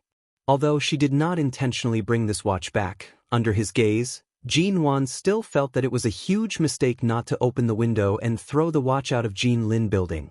Seeing that Mo Jingshan was still staring at her, Jin-won scratched her hair. Things like receiving gifts are usually one-sided. Furthermore, I didn't intend to bring this thing back. Back then, I wanted to have someone throw it out, but Mo Jingshan calmly cut her off. Answer. Jin-won. It was Xing Yihan. Chapter 186. I didn't want to keep it. You can't blame me. My assistant probably saw that the watch was too expensive and didn't dare to throw it away, so he stuffed it into my bag. I didn't notice it before I came back, Jin-won explained helplessly. Mo Jingshan looked at her for a moment and did not speak. He threw the pink watch into the trash can. Jin-won did not even look at the watch, thinking that it was fine to throw it away. It suited her. Anyway, she really didn't want to keep Xing Yihan's things. At this time, Mo Jingshan received a call from the company and turned to enter the study. 10 minutes later, the door to the study was opened again. The man came out expressionlessly and then dug out the watch from the trash can. He held the watch and walked out. What are you doing? Jin-won asked in confusion. When Jin-won walked out, she saw that Auntie Chen had brought up a cup of water. Mo Jingshan saw it and casually threw the watch into the cup. Steam rose from the cup. Silently, the time on the watch was fixed at 9:00 p.m. The boy and girl in the watch were at an untouchable distance. From now on, they could no longer approach each other. Auntie Chen held the cup with a surprised expression. She did not understand what was going on. Because Jin-won's body was cold, she would bring up a cup of water at this time every day. When it was no longer so hot, she would let Jin-won drink it. She promised to let her drink a cup of warm water every day. But today, Jin-won stood by the door, the corner of her lips twitching. Once and for all, this method was indeed Mo Jingshan's. A watch of this price was not afraid of water or falling, but it was afraid of boiling water. Mr. Mo? Auntie Chen stared at the cup in a daze. This watch? Throw it out. Mo Jingshan's tone was cold. Auntie Chen nodded. Anyway, this cup of water could not be drunk. She took it downstairs quickly and planned to pour another cup and bring it up. Before Mo Jingshan returned to the room, he glanced at Jin-won. What are you looking at? You can't bear to? Jin-won chuckled. After all, it was urgent for her to go to T-City. She could not provoke him at this time. Of course I can bear to. I wanted to throw it out during the day, she said as she followed him back to the room. After closing the door, Mo Jingshan saw that she seemed to have something to say and glanced at her indifferently. Smiling so obsequiously, are you afraid that I won't let you go to T-City? Was there a need to always see through her like this? The corner of Jin-won's mouth twitched. It's indeed about to start. Since you've decided to go, just focus on your studies. Someone will arrange everything else for you. Mo Jingshan's tone was still unfriendly. He had clearly given in to her so-called grand goal and desire, but it was clear that Xing Yihan's blatant provocation made it difficult for him to soften his tone. Really? Then I have to hand over all the projects in the studio as soon as possible. Several subordinates and assistants in my studio have gone to Xia Tian's place tonight. I'll have a video conference with them tonight and explain it well. Looking at Mo Jingshan's unhappy face, Jin-won stepped forward to hold his arm with a pleading expression. Mo Jingshan coldly glanced at her. Seeing that she did not show any emotions due to Xing Yihan's matter, he calmly said, "The computer is on. Go." Jin-won glanced at the time. It was almost time for the meeting with Xia Tian and the rest. Seeing that Mo Jingshan was planning to let her off, she did not argue with her. She suddenly smiled and hugged his neck, pulling him down. She forced him to lower his head and planted a kiss on the corner of his lips. After kissing him, she was afraid that he would turn around and throw her onto the bed. She slipped out of his embrace and quickly turned to enter the study. Jin-won sat in front of the computer, having a video conference with Xia Tian and the rest. According to the schedule, they would be leaving for T-City the day after tomorrow. Although the 3 months of study would pass in the blink of an eye, the studio was currently in the development stage. Everything was her blood, sweat, and tears. She had to explain it well. As Mo Jingshan often had video conferences with overseas partners, the video camera on the computer in his study was very high definition. From the screen on Xia Tian's side, Jinwan seemed to be sitting opposite them. During the meeting, Xia Tian held the proposal that Xiaoba handed to her. Don't worry. In the next 3 months, I'll definitely help you secure the #1 sales position in High City's real estate industry. I've seen the land and properties you've acquired and the series of plans you're about to carry out. You really have a good eye. You've already laid these cornerstones. I don't need to exert too much effort. As long as you can safely and steadily hold the current ones in the studio, it will be enough. You have to have confidence in us. Ji Nuan supported her chin with one hand and looked at them. Of course I have confidence. High City's geographical location is also unique. I'm not in a hurry about sales. Now, the most important thing is the human resources department of the studio. Help me keep a close eye on the people recruited by the human resources department in the future. We don't need too many people, but we must use every one of them. Then they briefly discussed the room for improvement of the studio. Several colleagues who were at Xia Tian's home pointed out the small problems in the studio's operation and other aspects that were easily overlooked. Jin Wan also seriously discussed with them how to increase the probability of converting the real estate and the current resources under the studio's name into liquid capital without any loss, and how to be more flexible. After a while, Xia Tian on the screen suddenly looked surprised, and Xiaoba also suddenly looked at Jin Wan with a startled expression. Jin Wan looked at them in confusion and subconsciously turned back, but she didn't see when Mo Jingshan had entered the study. The man was holding the boiled water that Auntie Chen had brought in. Right now, the temperature of the water was just right. He stood there, and the warm light in the study was reflected on the glass in his hand. He didn't seem to want to interrupt her ongoing meeting.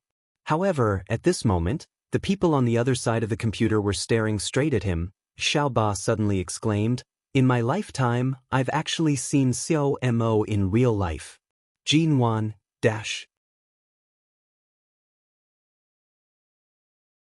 Chapter 187. That man who only needed to stand there quietly to attract everyone's attention was really the living Mo Jingshan.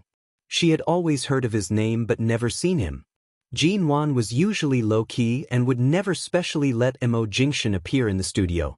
At this moment, the people on the other side of the computer were staring at him like wolves and tigers. Mo Jingshan's expression was calm. He walked over, placed the glass by Jin Wan's hand, and then glanced at the proposal displayed on her computer screen. "You came at the right time. Help me take a look at these places." Jin Wan hurriedly pointed at the screen. "These are the areas we are considering to develop, but because the previous 2 companies of the studio have not performed well, many friendly companies are only cooperating with the studio for the sake of Mo Corporation. Except for the BGY group a few days ago, the rest are still in the wait-and-see stage, so the concentration and popularity of these projects are not very optimistic." Jin Wan nodded and said, "You're right." Speaking up to this point, Jin Wan turned to Mo Jingshan. "In fact, I can understand. Right now, the property market is indeed not very optimistic. Coupled with the studio's previous performance, if it weren't for your intervention, I'm afraid we would be a group of children with no one to care about us. So now we have to go through the invisible obstacles." Xia Tian could not hold it in any longer and suddenly said, "Sitam, the one who has to overcome the obstacles step by step is your family's Jin Wan, not me. She's so concerned about her face that she has to suffer. There are many things that she is unwilling to ask for your help with. Look, right now, we just want you to help us draw a few key points and choose a few projects for us. She can't even ask for such a small request." Xia Tian tapped her fingers on the computer table and ignored Jin Wan's glare. She continued to say, "You have to know that in the next few months, this studio will be under my management. My leg is still crippled. So Mo, please be kind and give us some advice, so that we don't have to take a detour and we can all be at ease. Jin Wan can also rest assured. You don't want her to worry about things here every day when she's away to study, do you?" Mo Jingshan did not look at the people on the computer screen. He only indifferently glanced at the little woman who was sitting in front of the computer and drinking water with an awkward expression. He opened his mouth, and there was a hint of gentleness and indulgence in his indifferent tone. Briefly repeat what you just discussed. Jin Wan was about to put down the glass of water she had just taken a sip of, but Xiaoba, who was sitting opposite her, eagerly took the information in her hand and began to give a brief account. Because she had already given the information, Xiaoba's words were clear and orderly, and perhaps because the other party was Mo Jingshan, Xiaoba didn't dare to say any nonsense and spoke concisely. After speaking, Xiaoba looked up with admiration and said carefully, "So Mo, do you need me to show you the details of the plan again?" "Thank you for your hard work. No need," Mo Jingshan calmly said. His gaze had already landed on the page of the plan on Jinwan's computer screen. He bent down and placed his hand on Jinwan's. She was currently holding the mouse, and he held her hand and clicked on the mouse several times. He flipped through several pages of the plan and saw the plan inside. A moment later, Mo Jingshan lowered his gaze and watched Jinwan's face illuminated by the computer screen. He looked at her exceptionally serious expression and chuckled softly. His tone was slightly indifferent and filled with indescribable doting. Circle the fifth item on the third page. For the next month, focus on this project. Jin Wan immediately flipped the plan back to the page he had mentioned and focused on it. As expected, this piece of land was purchased by me at the end of last month. Right now, High City's Tourism Bureau is planning to develop this area into a tourism development zone. I originally planned to suppress this area for a period of time, but the Tourism Bureau has sent out many people to interfere with the price of the land nearby. Thus, this area should be regulated and can't be suppressed any longer. We should stop while we're ahead. As Mo Jingshan helped her highlight the key points of this project, he marked all the areas that included the predicted price increase. His meaning was clear and also gave her a hint. Is it because you have someone in the city's tourism bureau and know that they will only release the regulation policy in a month, so you want me to suppress it for at most another month? Jinwan asked. Mo Jingshan, yes. It was just a single word. He said it lightly, yet it was as it should be. This was a very simple logic. Even if Jinwan had the ability to predict the future 10 years from now, she could not do everything perfectly. On the other hand, Mo Jingshan's status was different. In this enormous high city, regardless of whether it was the business or political world, he had a certain amount of connections. He could obtain the most direct and accurate plans in advance, and it was many times more effective than her so-called prediction ability. Thus, a man like him was truly terrifying. Not to mention turning back time by 10 years, even if he was thrown into the torrent of history, he would still be able to control everything. He could always look at the entire situation and stand at the top of the pyramid. When Mo Jingshan helped her highlight the key points, he gave her a concise and comprehensive analysis. Jin Wan listened attentively. In the study, only their voices could be heard. The video was on the entire time.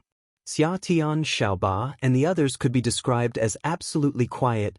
Wasn't the legendary Mo Jingshan aloof, cold, and unreasonable? But right now, the dignified CEO Mo did not pay any attention to anyone on the computer ever since he entered the study. His eyes were only focused on Jinwan, and they were vaguely filled with warmth and patience. Even when Jinwan's thoughts coincided with his, there was a hint of a smile in his eyes. How was this the cold and aloof Mo? He was clearly a top-quality, warm man who was like a rare treasure, but it was clear that this treatment was only for Jinwan alone. As for the others, they were not even worthy of his attention. After Mo Jingshan finished highlighting and analyzing the key points, Jinwan simply sat in front of the computer to carefully rearrange the information that had been highlighted. Mo Jingshan rubbed her head twice and did not say anything more, turning to leave. So envious, so blissful, what should I do? I want to fall in love. This is practically a royal level of dog food. As the study door was closed, the computer finally began to resound with voices. Even Xia Tian could not help but click her tongue.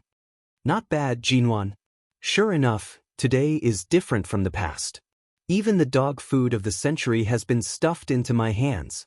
Jinwan earnestly typed as she said, Earlier on, the key points that he mentioned, did you all hear it? I'll edit the documents here and send them to you. Let's continue talking about this. Chapter 188. However, what caused them to break down was that the royal level of dog food did not end here. After a while, Jinwan's meeting had yet to end. Furthermore, it was already late at night, and the main points had already been drawn. The women chatted about the studio while chattering about various unrelated topics. A colleague sitting by Xia Tian's side suddenly teased, "Boss, our studio was invested in by MO Corporation. When are we going to invite CO MO to our studio for an inspection?" That's right. Let's not look at MO through the screen." The women began to make a fuss again. Even Xia Tian joined in and teased her. Just as Jinwan was trying her best to maintain a stern expression and was about to continue the meeting with a calm expression, the door to the study opened again. Mo Jingshan's voice came from the door. "Do you want to drink milk?" As Mo Jingshan's voice landed, the several heads on the computer screen nodded in unison. Their faces were filled with anticipation as though the person Boss Missouri had asked was them. Jinwan glanced at the water that she had barely drunk earlier. If she did not drink something hot tonight, Mo Jingshan would most likely not let it go. She nodded. A moment later, Mo Jingshan brought her a cup of warm milk. He softly instructed her to drink it while it was hot and to rest early. He then left and did not return. After that, the meeting continued. Every time Jinwan picked up the cup of milk to drink, the several pairs of eyes on the computer screen would stare at her. "I want to drink milk too." "I don't care. I'm going downstairs to buy it right now." "Me too." "No matter how I try, the milk I buy won't taste as good as the one Boss Missouri personally brings. In order to lose weight, I didn't even eat at night. Now, I'm soaking in plain water and milk. I'm about to explode. Envy, jealousy, and hate. I really want to have a man like Xiao Mo to kiss, hug, and hold up high every day." Jinwan listened to their nagging and decided to gulp down the milk in the cup. She then placed the cup down heavily and said with a calm and serious expression, "Continue the meeting." Jinwan had lived in High City for many years. Ever since she was young, aside from studying in America for a few years, she had never left High City. When they were about to leave for T-City, Ji Hongwen was busy with trivial matters at the G Corporation and couldn't find time to send Jinwan off. He only sent someone from his family to bring some things for her and called to inform them. When he learned that Mo Jingshan would personally send Jinwan over, he was relieved. It was already winter in High City, and everything was frozen. T-City was located in the south, so it was only slightly colder than summer. When he got off the plane, it was already early evening in T-City and it was drizzling. Jinwan wanted to say that she could just take a taxi to T University. After all, Mo Jingshan had been particularly busy these past 2 days. He had compressed his work for the next few days to be completed in the first 2 days. Today was the same. Originally, he had an important meeting at 3 in the afternoon. It had been scheduled for several days, but it just so happened to coincide with the time he was supposed to send Jinwan to T-City. Last night, Mo Jingshan had informed his subordinates and pushed the meeting forward to 10 in the morning. Mo Corporation had several branches in T-City. When Jinwan stepped out of the airport hall, she realized that there was already a car waiting outside. "When are you returning to High City?" After getting on the car, Jinwan glanced at the time. She did not know how long Mo Jingshan would be accompanying her here. "Tomorrow morning at 7. Mo Jingshan responded, speaking softly. "I've arranged a place for you near T University. I'll send your luggage there first and accompany you to buy some daily necessities. If there's anything else you need, remember to give Auntie Chen a call and have her send it over." It was already past 8 in the evening. There were less than 11 hours left before they would be parting. His plane was at 7 tomorrow morning, which meant that he had to leave at least 2 hours in advance. Adding in the numbers, there were only a few hours left before they would be parting. Feng Ling will arrive in T-City before noon tomorrow. She'll go directly to your place. He saw that Jinwan kept looking at the time. It was clear that she was reluctant to part with him, but she refused to say it. He pinched her face. "Are you sure you want to stay here?" Since I'm already here, there's no need for me to think too much. I thought that Feng Ling would have to take a break for the next few months. Actually, I'll be spending most of my time in T University. There's no need for her to come over. Mo Jingshan's expression was calm, but his tone was undeniable. I'm leaving you alone in T City. From the looks of it, you want to return to High City with me. Jin Wan, forget it. With Feng Ling by her side, she could indeed avoid a lot of unnecessary trouble. When did you arrange a place for me? I heard that T University's dormitory environment isn't bad. I originally planned to stay in the dormitory. If you stay in the dormitory, I'm afraid I won't be able to casually warm your bed. Jin Wan, who wanted him to warm her bed? She clearly wanted to be a proper student, all right. Jin Wan's residence near T University was much better than she had imagined. It was a well-equipped condominium with more than 200 square meters of space. I'm living in such a large house alone, and I'm here to study. The amount of time I can come back to stay is very little. This is too much of a waste. Jin Wan walked one round around the condominium.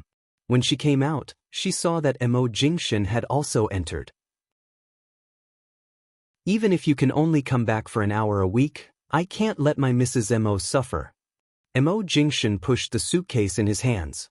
The silver suitcase immediately ran to the wall and stood firmly against it. Even the movement of pushing the suitcase was so handsome. This man, faced with the impending separation, Jin Wan suddenly suspected that he was intentionally seducing her. She immediately ran to the kitchen to take a look. Everything had really been prepared for her. Everything that could be used was there. There was basically no need for her to buy too many things. She then opened the fridge. It was already filled with various fresh fruits and ingredients. She took them out to take a look at the date on the packaging. They had all been sent over today. You're returning to High City tomorrow. I'm guessing that I won't be able to eat a meal you personally made for several months. Jin Wan suddenly clasped her hands together and looked at him. Her expression was expectant as she said, "Do you want to make me another delicious meal tonight? To satisfy my stomach?" Mo Jingshan did not even bat an eyelid. He calmly spat out 2 words, "Not doing it." Jin Wan. "But I'm hungry right now." The man glanced at her with his inky eyes. Jin Wan walked over and was about to pull him into the kitchen. She wanted to coax and persuade him to show off his skills once more. Chapter 189. The lights in the room were not turned on, and only a faint moonlight shone through. Jin Wan was directly brought in by him and was almost pushed into the bedroom. A new environment, a new bedroom, a new bed. Everything was unfamiliar, causing one to be especially sensitive. She welcomed the man's kiss, and her body instantly ignited. Her eyes blurred as she hugged the man on top of her. Her voice trembled as she said, "I haven't eaten yet." The man's movements did not stop. He said in a heavy voice, "I'll eat first today." With that, Mo Jingshan turned over and covered her body. She let out a low, "ah." Because of his movements, she subconsciously closed her legs, but she couldn't stop him at all. His hand traced the extremely sensitive part of her waist. It was slightly itchy and numb to the bone. Jin Wan quickly felt something hot and hard pressing against her. She was about to ask him to be gentler when the man suddenly kissed her on the lips. "It'll be your birthday in half a month. Go back to High City to celebrate your birthday, and I don't know how my classes will progress by then. If there's no time, then don't celebrate your birthday." She had yet to finish speaking when the man actually entered without any warning. Hearing her suppressed low cry, the man's lips curled into a victorious smile. "You have to go back." He lowered his voice by her lips, and it was unexpectedly forceful and domineering. Just like the movement of his lower body, she could not avoid it. "The first birthday after our marriage, we'll go back to High City to celebrate, remember? What if there's an exam or some other activity, and the professor doesn't let me go back? The classes here are only 3 months long. I think we should not go back." His movements became more ruthless, and each thrust became deeper and harder than the last. Jin Wan had already been on the plane for an entire afternoon, and right now, she could barely keep up. After being bullied so harshly and heavily, she could not even speak properly. She could only hoarsely whimper. I'll try my best, all right, good girl. He finally kissed her lips in satisfaction, but the force of his lower body did not lessen. What could be more frustrating than being pressed down on the bed by the great boss Missouri for close to 2 hours, when one was so tired and hungry that they wanted nothing more than to lie down on the bed and sleep through the night. Yet one still had to get out of bed and go to the nearby supermarket to buy something. Although there were ingredients at home, they were not complete. Thankfully, when they arrived at the supermarket, Mo Jingshan generously allowed her to eat at a Chinese restaurant in front of the entrance. But even if she was full, her entire body had just been devoured by him not long ago. Her legs were still sore when she left the house, and her calves trembled as she walked.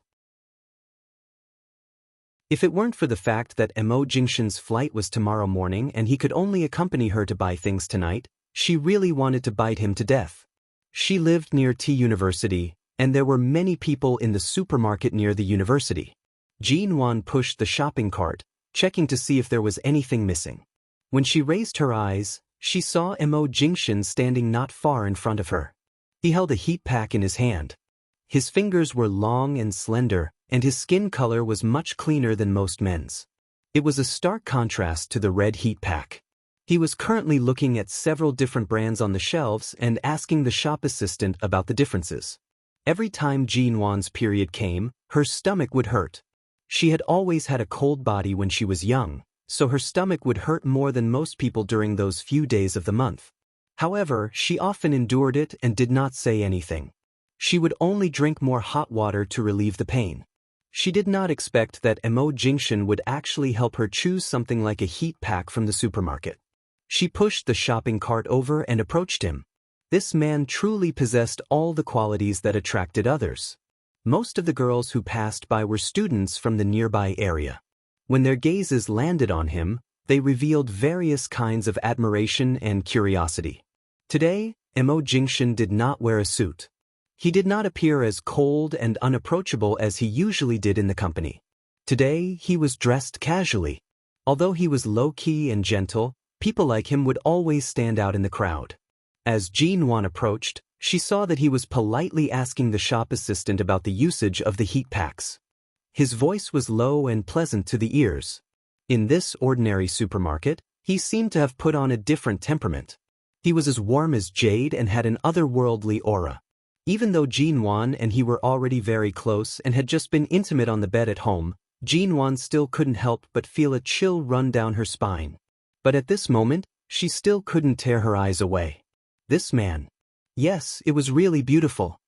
He had never felt that time passed so quickly. When he returned from the supermarket, it was already late at night. After tidying up the things they bought, Mo Jingshan fulfilled her wish. Although they had a casual dinner outside, he still made her some supper. After eating her fill, Jin-won saw the man sitting on the sofa in the living room. She glanced at the time. There were only 4 hours left before he left for the airport. She leaned over to say, "Let's watch TV together." Mo Jingshan glanced at her.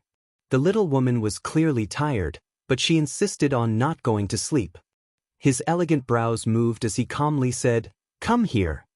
Jin-won sat by his side, passing the remote control to him. "What do you want to watch? Financial news or a foreign television station?" "I rarely watch TV. Whatever you like, you can change it yourself." Mo Jingshan held the little woman by his side, caressing her soft, smooth hair. "If you're tired, go to sleep. There's no need to accompany me here." Jin-won glanced at him. In the end, she could not bear to sleep. She sat by his side, switching on the television and changing several channels. As she did so, she asked, "Do you want to watch a variety show?" "Anything is fine." As for what to watch, Mo Jingshan did not have any objections. In the end, the so-called variety show was just a few popular male stars in the country acting coquettishly on stage. They were even better at showing off than women. From time to time, they would wink seductively and show off their abs. Jin-won watched with great interest. He casually picked up the remote control and changed the channel. "Watch something else." "Oh." Jin-won was confused. Then how about watching a movie? Jin-won switched to a movie channel. In the movie, the male lead was whispering sweet nothings to the female lead. Jin-won's eyes brightened. She suddenly pointed at the handsome face on the screen. Aya, this man seems to be a senior who was 2 years older than me when I was studying in America.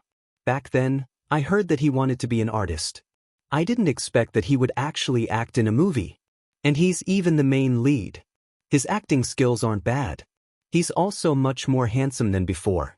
Mo Jingshin was expressionless. His acting skills are average. Change the channel. Jin-won, she glanced at him. I feel that it's quite good. Not good, change the channel. Chapter 190. Although Jin-won wanted to continue watching, she saw that Mo Jingshin was clearly very dissatisfied with this movie. In the past, he had never been so picky about her taste. However, no matter how she looked at the channel, none of them were good. Her entire mind was focused on the passing time. She felt that every minute and every second was making her heart tighten little by little. Back then, she had shamelessly boasted that it was only 3 months. Now, let alone 3 months, she felt that even waiting for her birthday half a month later was too slow. She did not know what was being shown on the television. She casually switched channels and leaned her head on Mo Jingshin's shoulder. The room was very quiet. The lights were all off, and only the television's light and sound could be heard. After an unknown period of time, the unknown movie had already finished broadcasting. Mo Jingshin shifted his gaze from the television screen to Jin-won's face. He looked at the little woman who had fallen asleep in his arms. Previously, when they were eating supper, Jin-won had mentioned that recently, she had been eating and sleeping exceptionally well. If she continued to maintain this state in T-City, she would most likely become a round fatty by the time she returned to High City. She was already so skinny. It was impossible to hope for her to become a round fatty, but being able to eat and sleep was also good. Mo Jingshin gently raised her head, stood up, and carried her up by the waist.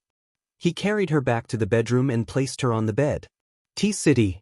Jin-won took the opportunity to visit the professor before the classes began. The professor's surname was Lin.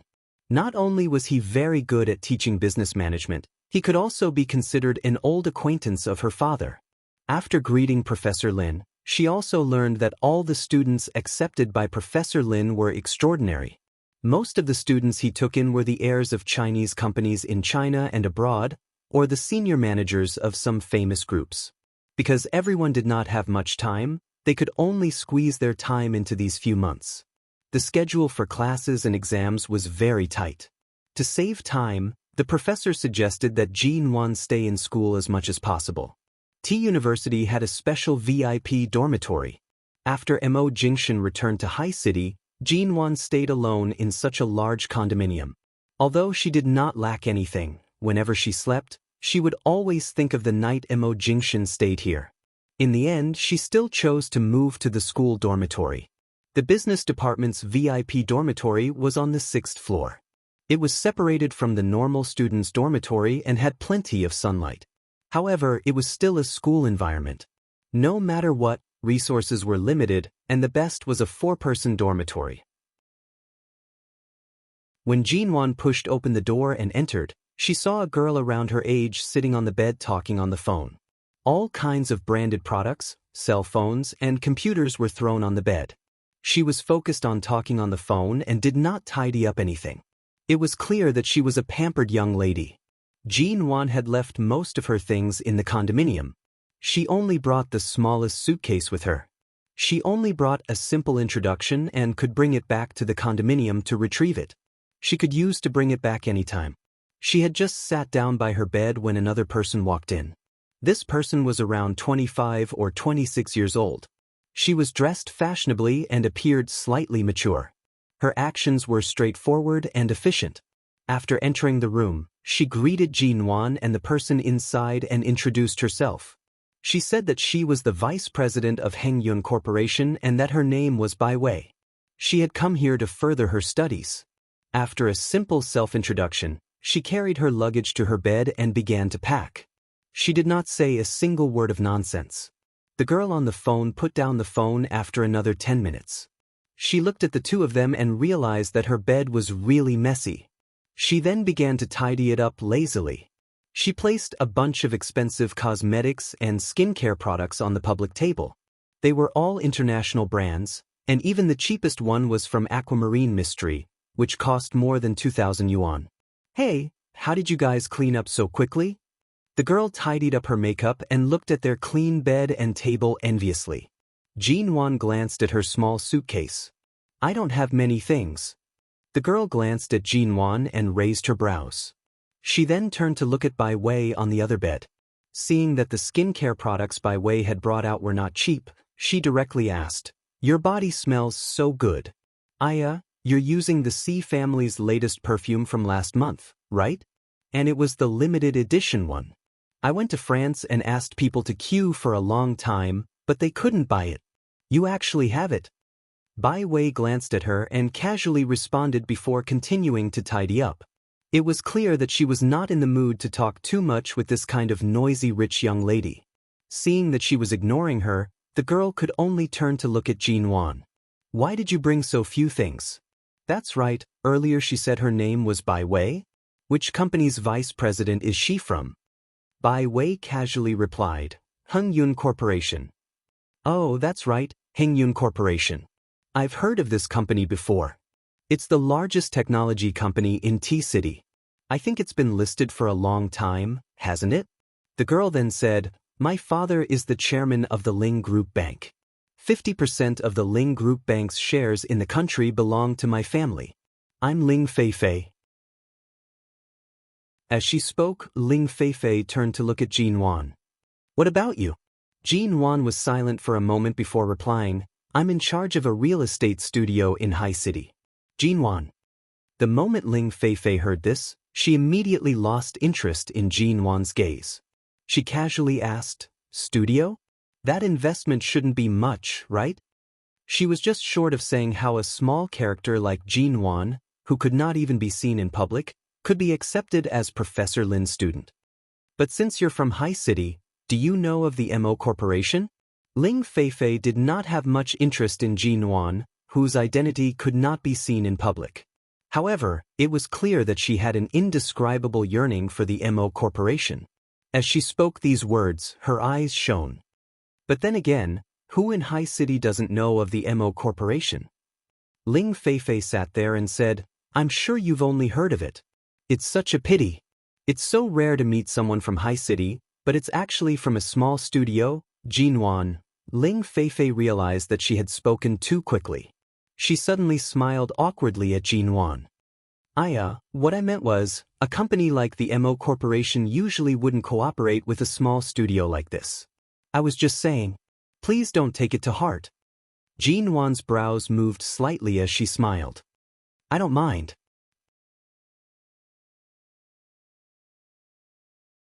Chapter 191. I usually only use a bottle of water. Jinwan pointed at the small items she had placed by her pillow. Among them was a light green glass bottle. Ling Feifei glanced at it but could not recognize the brand. What brand is this? How much is it? I forgot. I think it's around 600 yuan. Ling Feifei was shocked. Only 600 yuan? Ling Feifei glanced at the moisturizer in her hands that was worth more than 10,000 yuan. Suddenly, she did not wish to speak to Jinwan anymore. Bai Wei, who had not interjected earlier, suddenly spoke up. I often use Jinwan's moisturizer as well. People with especially good skin usually only use this. Ling Feifei pursed her lips and did not speak. However, it was clear that she was already extremely unhappy that Professor Lin had arranged for her to share a dormitory with someone without status and money. She was just holding it in. Jinwan could see the disdain in this young lady's expression. She did not speak and only smiled at Bai Wei. Professor Lin had said that the majority of the students this time were young masters and young ladies with good family backgrounds and had their eyes set on the top of their heads. Furthermore, the class would only last for a short 3 months. Before they could understand each other, it would end. Thus, there was no need for her to reveal her trump card. Ling Feifei's luggage was truly too much. She could not fit all of it in her room, so she placed the other suitcase on the empty bed by the side. There should only be 3 people in this dormitory, right? Ling Feifei asked as she placed it. She had yet to finish her words when the door to the dormitory opened once more. Another young girl entered.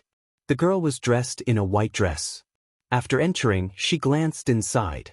Her gaze finally landed on Jinwan, who was closest to the door. "Hello, I'm sorry I'm late. There should still be a place for me in the dormitory, right?" Bai Wei and Jinwan simultaneously glanced toward the bed occupied by Ling Feifei's luggage. Ling Feifei's expression was clearly unhappy. However, under the gazes of the 3 of them, she could only place the luggage down and return to her own bed.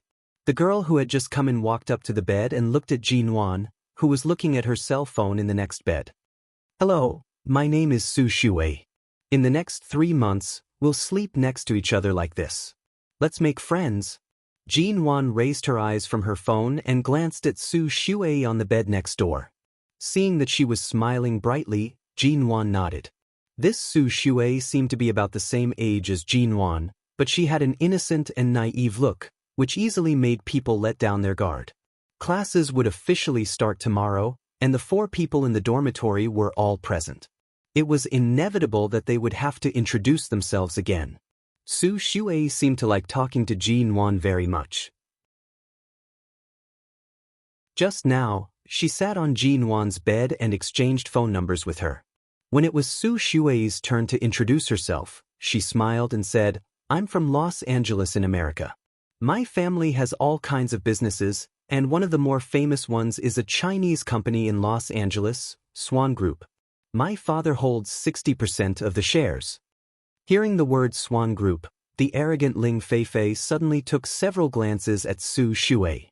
Her arrogant expression changed, as though she had finally found a roommate who was worthy of living in the same dormitory as her. "You're actually from America? Aren't there many outstanding lecturers overseas? Why did you come to our country to study business management?" Su Shui smiled. "After all, my family is a Chinese company. I still need to understand the local culture. My family has some relatives in T-City. They suggested that I come here, so I came." After that, they chatted for a while. Jinwan would occasionally reply, but because Jinwan's identity was too ordinary, Ling Feifei, that chatterbox, spent the entire time currying favor with Su Shui and Bai Wei. She ignored Jinwan and would occasionally ask a question, but it was clear that she was not interested in her. Jinwan was also happy to be left alone. Not long later, Feng Ling gave Jinwan a call and asked her if she wanted to eat dinner in T University or go out. The dormitory was filled with Ling Feifei's fervent chatter. It was too noisy, so she naturally chose to go out. Jinwan had just left the dormitory when Su Shui followed her out. "Jinwan, it's already dark. Where are you going?" Jinwan glanced at her. "I'll be back after eating dinner. Do you have something to do?" Hearing this, Su Shui moved closer to her side and held her arm, speaking intimately, "Then let's go eat together. This is our first time in T-City and we're unfamiliar with this place. It's good to have companions." Jinwan's lips curved, her smile was mild. It was not that she was cold, but Su Shui's sudden familiarity made her feel that something was amiss. "We'll eat together another day. I have an appointment with a friend tonight." "All right then. Let's go together tomorrow?" Su Shui followed her persistently. "We'll talk about it tomorrow." Before Jinwan stepped out of the dormitory, she saw that Su Shui was still looking at her. She turned to look at her again, asking, "Earlier on, you said that you came from Los Angeles?" Su Shui smiled and nodded. "That's right." Jinwan smiled deeply and said meaningfully, "Not bad. It's really a city that makes one yearn to go to." Su Shui's expression was startled for a moment. "Yearn? You've never been to Los Angeles?" Jinwan watched her expression without batting an eyelid. She raised her brows slightly. "But should I have been there?" "No, I'm just surprised. Earlier on, I heard Feifei and the others mention that they had all gone to Los Angeles for a vacation. I thought you had been there too." Su Shui stared at her eyes for a moment before her sweet and harmless smile returned. Jinwan smiled and glanced at the time. I'm sorry, my friend is still waiting for me. Su Shui could only nod. Just as Jin Wan was about to leave, she suddenly asked, "It's already so late, and you're still going to eat dinner. You're leaving in such a hurry. Could the person waiting for you be your boyfriend?" Jin Wan did not reply. She raised her brows and looked at her with a slight smile. "What do you want to eat? Do you want me to pack it for you?" Su Shui's expression faltered. She then smiled and answered, "A portion of spaghetti. Thank you." After leaving T University, Feng Ling had been waiting for Jin Wan for a long time. The two of them casually ate at a Western restaurant near T University. Jin Wan cut the steak and glanced at Feng Ling, who was quietly eating her steak. "I want to ask you a few questions." "What?" "Have you heard of Los Angeles's Swan Group?" Jin Wan's hands, which were holding onto the knife and fork, paused. "Then is there any special relationship between Swan Group and Shine Group? Or, is there any relationship between her and Mo Jingshan?"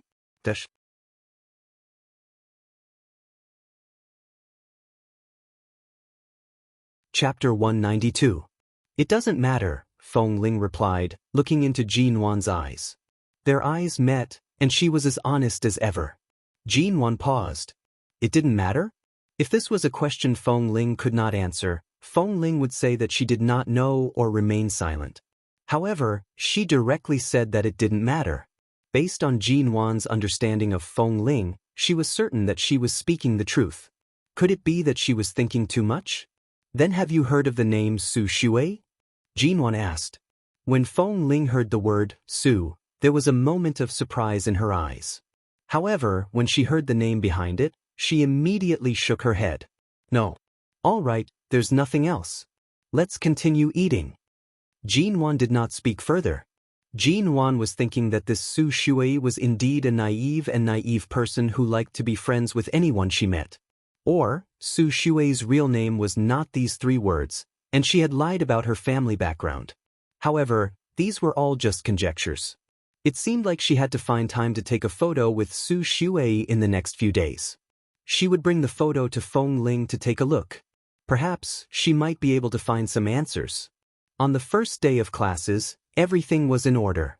Professor Lin was indeed an experienced professor. His teaching style was also very suitable for young people.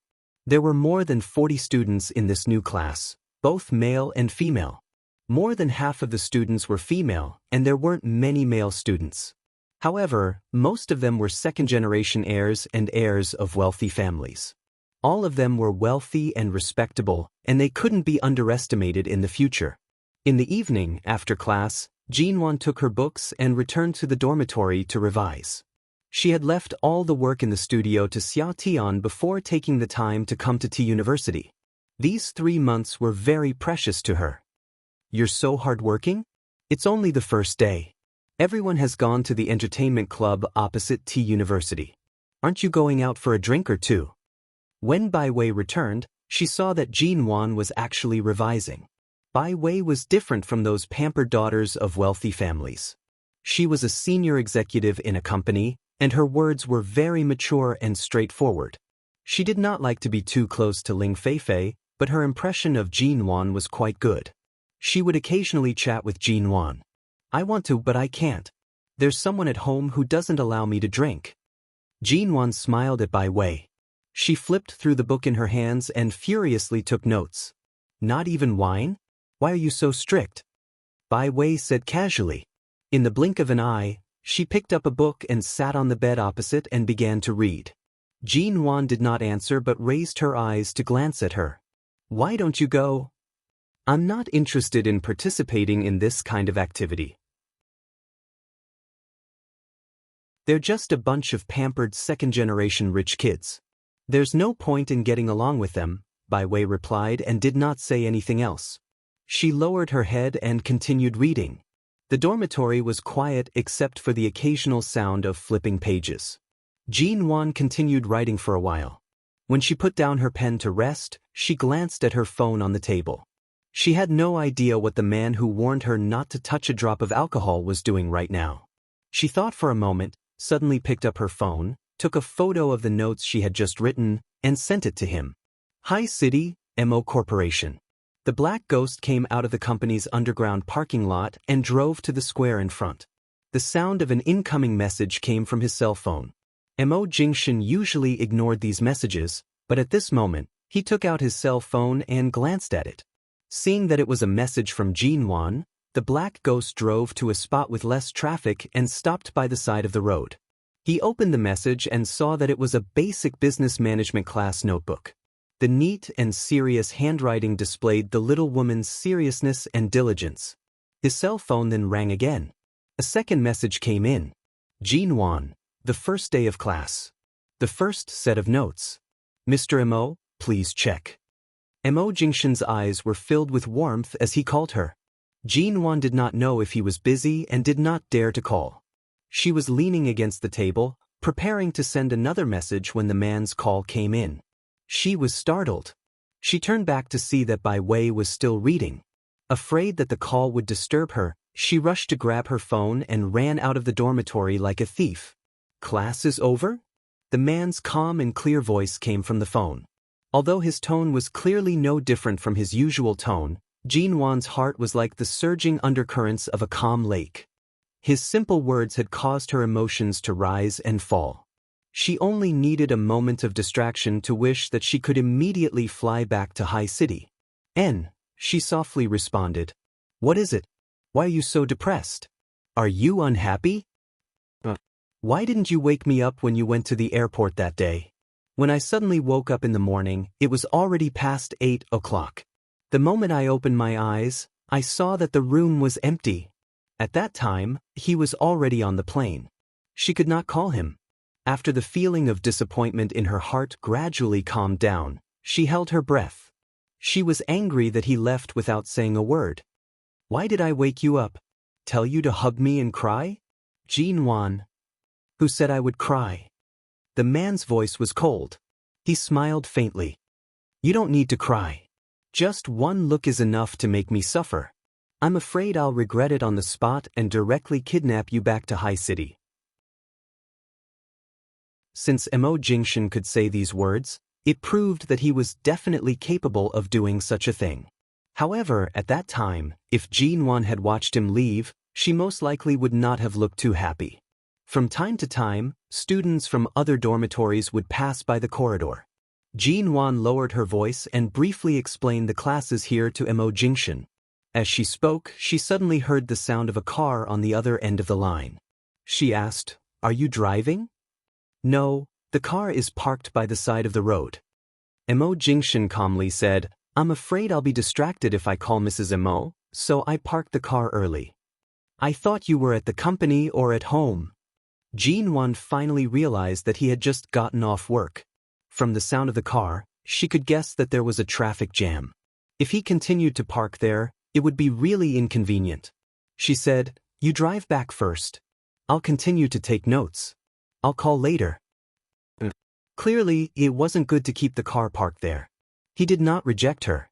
His voice was clear and low. Don't read for too long. Take care of your eyes. Also, don't stay up late. I know. Don't worry. Even if you're not by my side to urge me, my lifestyle is still orderly. I'll definitely study well and live a healthy life. Jinwan mischievously responded and hung up. She put down the phone and was about to return to the dormitory when she saw that Su Shui had returned. She was standing at the staircase in front of the corridor, looking in her direction thoughtfully.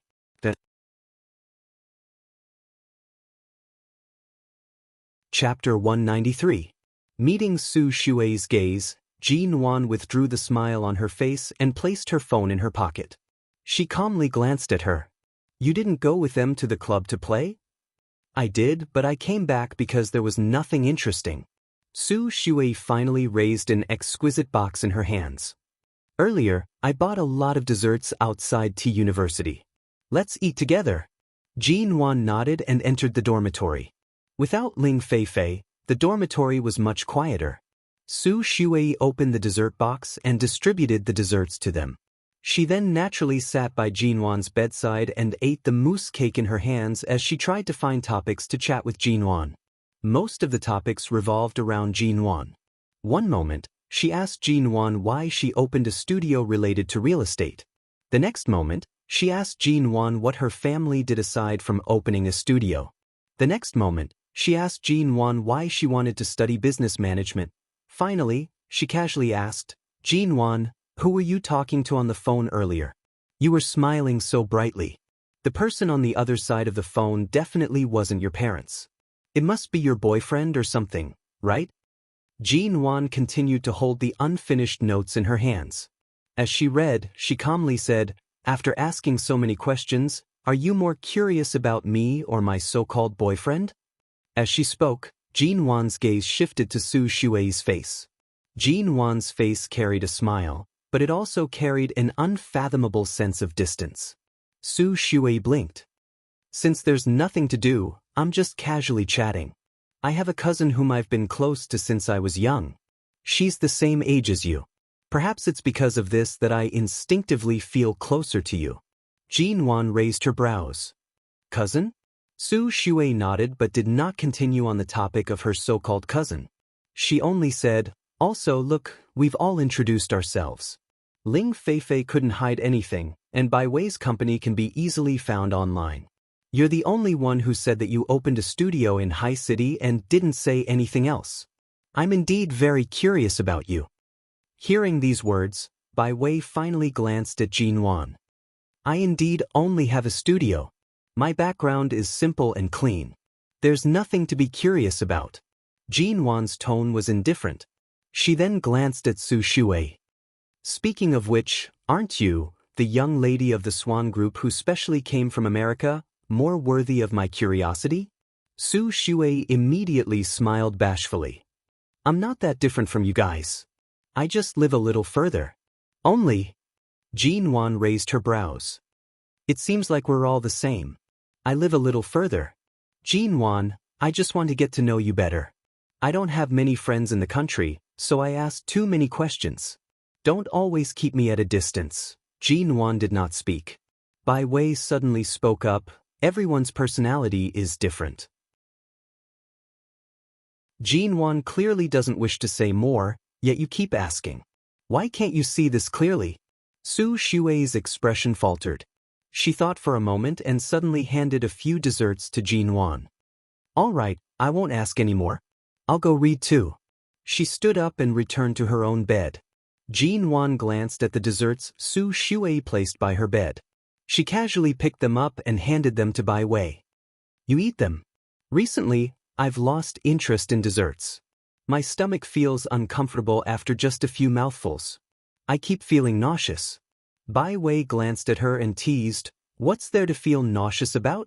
Don't tell me you're pregnant? They didn't know each other very well, so her casual words were just a joke. Jinwon just smiled at it. Su Shui's gaze abruptly shifted to Jinwon.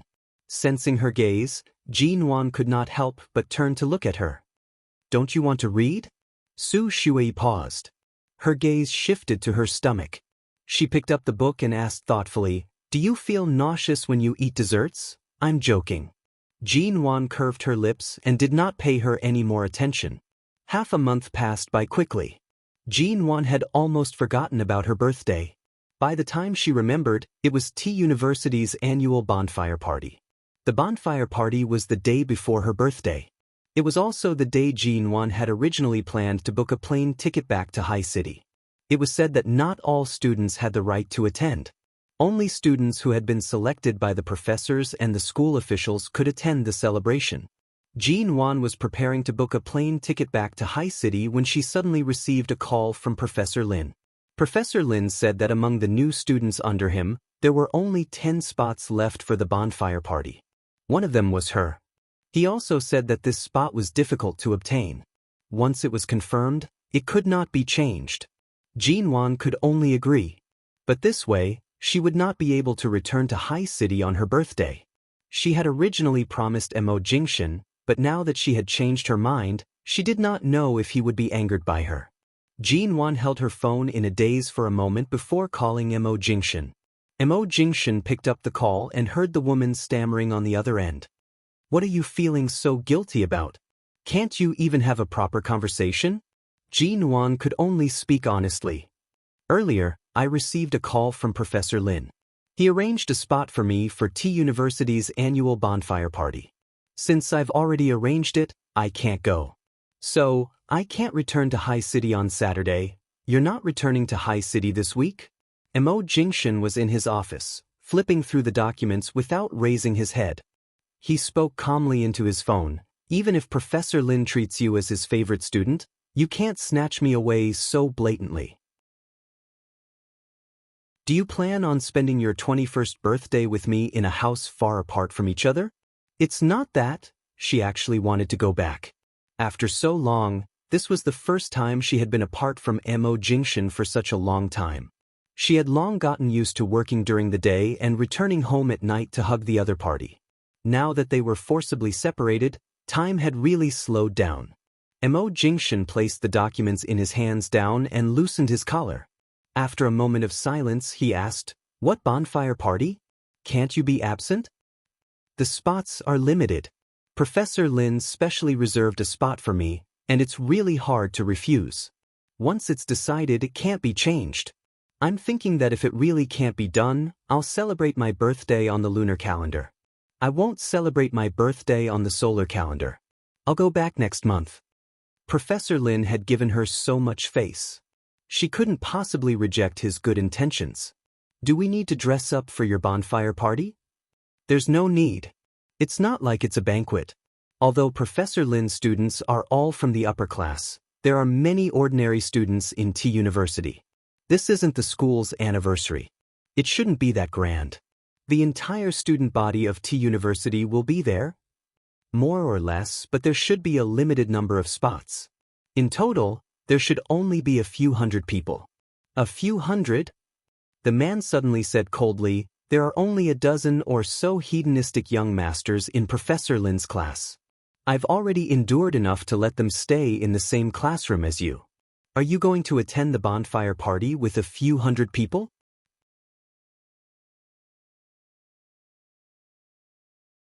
Chapter 194. On Saturday, the bonfire party started at 6:00 p.m. It was held by the river not far from T University. This river ran through T City, and the wind was chilly at night. It rustled against the lush trees on both sides of the river. Coincidentally, the 4 people from her dormitory were all on the list. Jean Wan was still dressed in her usual clothes, while the other 3 were dressed simply. "Wow, I didn't expect this river to be so beautiful. The lights on both sides are beautiful as well. Let's take a photo together," Ling Feifei suggested. Jean Wan had not found an opportunity to take a photo of Su Shui.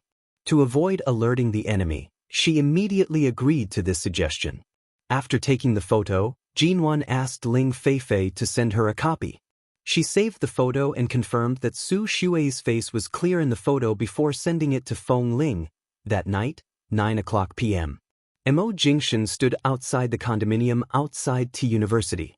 Looking at the tightly locked door and the thin layer of dust on the lock, he was certain that Jean Wan had not stayed here for the past half a month. He opened the door and entered. The lights in the room were not turned on. The sky was already dark, and only the neon lights outside the window could be seen. A bonfire party with the theme of students and school had not ended yet? He picked up his phone and called Jean Wan. However, the other party's phone was turned off. Mo Jingshan's brows twitched. He looked into the distance at the lights on both sides of the river that ran through T City. He called again, but her phone was still turned off. He abruptly turned to leave. The moment he stepped out, he saw Feng Ling appear by the elevator. "Mr. Mo?" Feng Ling was clearly surprised to see him here. "Aren't you in High City? When did you come?" Mo Jingshan saw that Feng Ling did not follow Jean Wan. He asked mildly, "Where's Jean Wan?" "Mrs. Mo has a bonfire party tonight. I was supposed to go with her, but she took the bus to the river with the people from the school. She called me earlier to say that her phone was almost out of battery and asked me to come back to get a portable power supply for her." Mo Jingshan coldly said, "She already turned off her phone." "Is that so?" Feng Ling was suspicious. She took out her phone to check. "A few minutes ago, Mrs. Mo just sent me a message. Why did it run out of battery so quickly? What message did she send you?" Mo Jingshan glanced at her. Feng Ling paused. She was about to say that she was in a hurry to enter the elevator and hadn't looked at it when the man in front of her abruptly took her phone. Seeing the message from Jinwan, Mo Jingshan swiped open the screen, and a high-definition photo of the four of them appeared on his cell phone. There was a line of words below. Feng Ling, have you seen this person in a white dress before? Mo Jingshan's eyes were fixed on the face of the woman in the white dress. Before Feng Ling could see his expression clearly, the man had already walked to the elevator with a cold and gloomy expression. The man who was usually calm and indifferent was still endlessly cold at this time, and his sharp eyes seemed to be filled with killing intent in an instant. As sharp as Feng Ling was, she immediately sensed something from Mo Jingshan's expression. She immediately rushed to catch up with him. Jinwan was sitting by the riverside, away from the bustling crowd. Bai Wei brought over a freshly roasted mutton skewer for her. Thank you. Jinwan received it, picking up a skewer and taking a bite. Bai Wei brought over 2 cans of beer. Jinwan was still hesitating whether she should drink it or not. At this moment, Bai Wei happened to receive a call and went to the other side. Jinwan picked up the beer and weighed it in her hand. Drink some? Forget it, it was better not to drink. After all, she had promised Mo Jingshan. But she still wanted to drink some. Just as she was in a dilemma, Su Shuai approached from behind. My stomach isn't feeling well. There are too many people by the riverside, and I can't see clearly. Where can I find a public bathroom? Can you accompany me to look for one? Jinwan calmly glanced at her. It's in the forest over there. You can find it yourself if you walk that way. It's too dark in the forest. Come with me. I'm scared. Su Shuai held her stomach, her complexion pale. It seemed like her stomach really wasn't feeling well. Jinwan glanced at Bai Wei, who was on the phone, and turned to see Ling Feifei enjoying herself in the crowd.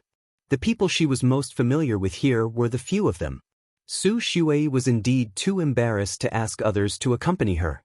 Although Jinwan did not like interacting too much with Su Shuai, she always felt that this person was strange from head to toe. But after all, they were staying in the same dormitory. Let's go. Jinwan placed the skewers and beer down, standing up and patting her pants. The two walked into the dark forest by the side.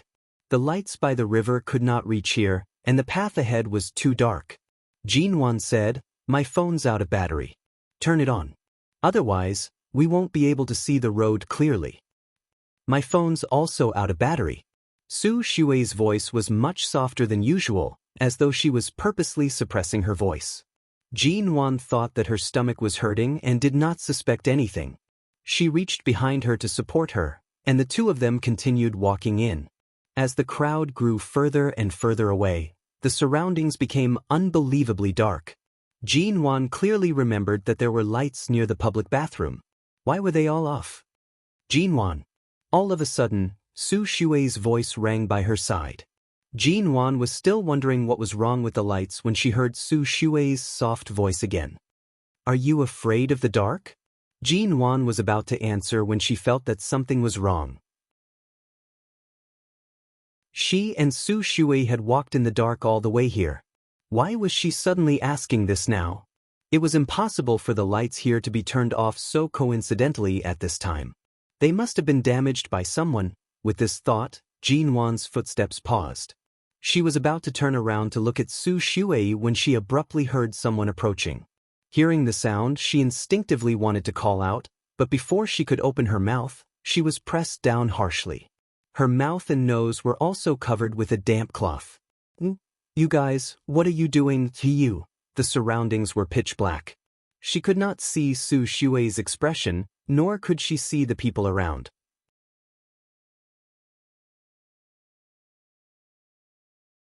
Chapter 195. In the darkness, there was not a single crack of light to be found. After Jinwan woke up, her eyes were opened in vain, but she could only see darkness. From the moment she woke up, she struggled violently until she gradually lost all strength. She could only lie there motionlessly.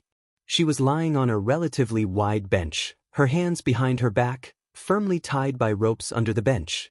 Her feet were also firmly tied to the other end of the bench.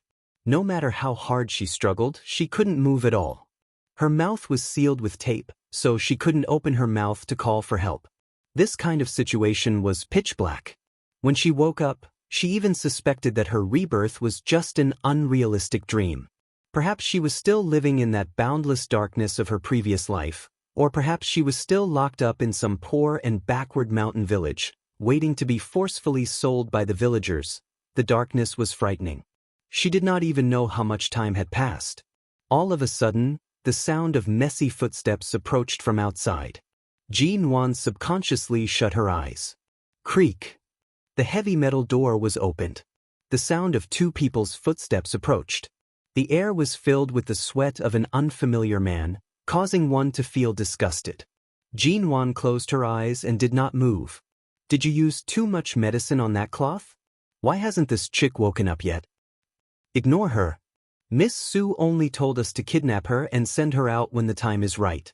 Whether she lives or dies has nothing to do with us. She's so pretty. Isn't it too much of a pity to send her over like this? Why don't we play for a bit? Play your head. Miss Sue told us to leave T-City immediately after we're done. This chick's background isn't simple. Isn't she just a T-University student? What kind of background can she have at such a young age? Don't ask so much. Immediately send her to that bar. If we don't send her there, we won't get a single cent of the remaining 1 million yuan. We don't know who leaked the news, but right now, this area has already been patrolled by police cars many times. Do things cleanly. Since she hasn't woken up yet, it'll save us some trouble. At this moment, Jean-Wan abruptly opened her eyes. The two tall and strong men were shining flashlights on her body.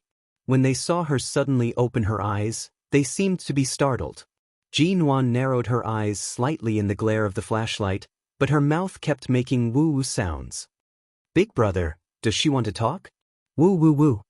Jean-Wan made a few more sounds. Hearing that her voice seemed to have a different pitch, as if she really wanted to say something, the two men looked at each other and chose to ignore her. You woke up so quickly. How troublesome. Hurry up and take him away. Woo-woo. Jean-Wan's eyes widened as she stared at them. She couldn't move her hands, and the tape on her mouth prevented her from saying a word. She could only stare at them with hope in her eyes and keep repeating those three tones. Big brother, she really seems to be saying something. The other man finally glanced at Jean-Wan. As Jean-Wan continued to struggle and make those few tones, he abruptly tore off the tape on her mouth. A piercing pain came from her lips. Jean-Wan couldn't care less. In such a situation, she couldn't shout, or else it would only bring about a fatal disaster. She took a deep breath and said, How much money did the people who kidnapped me promise to pay you? Let me go. I can pay double. Those people still owe you 1 million yuan, right? Let me go now, and I can give it to you immediately. She had just finished speaking when the man abruptly sealed the tape on her mouth again. Woo-woo. Jean-Wan stared hard at them, her mouth still repeating the same tone. Big brother, the man had a knife scar on his face. He coldly glanced at Jean-Wan. You want to live, right? Jean-Wan hurriedly nodded, her gaze sincere. She was certain that if these two were only doing this for money, perhaps there would be a chance. You have money to give us? The man still had a doubtful expression. Jean-Wan nodded again, making an woo sound. It was a confirmation. The money Miss Sue gave us is her share. If you want to buy your life from our hands, it won't be as simple as just paying double. The man suddenly revealed a cold and greedy smile.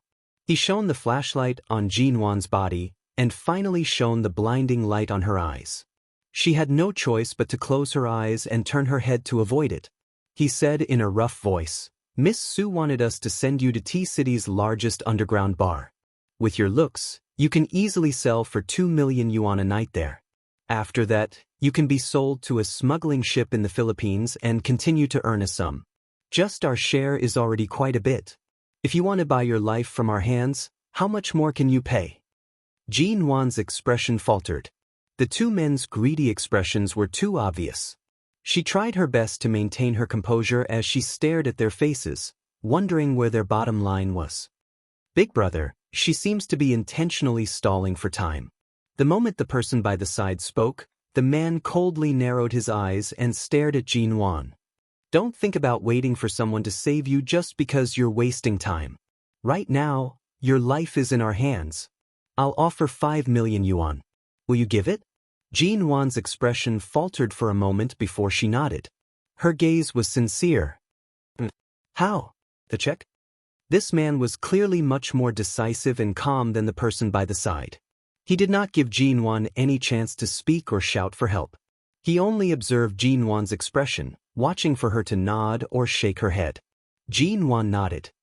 You. The man by the side immediately stared at her with bright eyes, as though he had seen a god of fortune.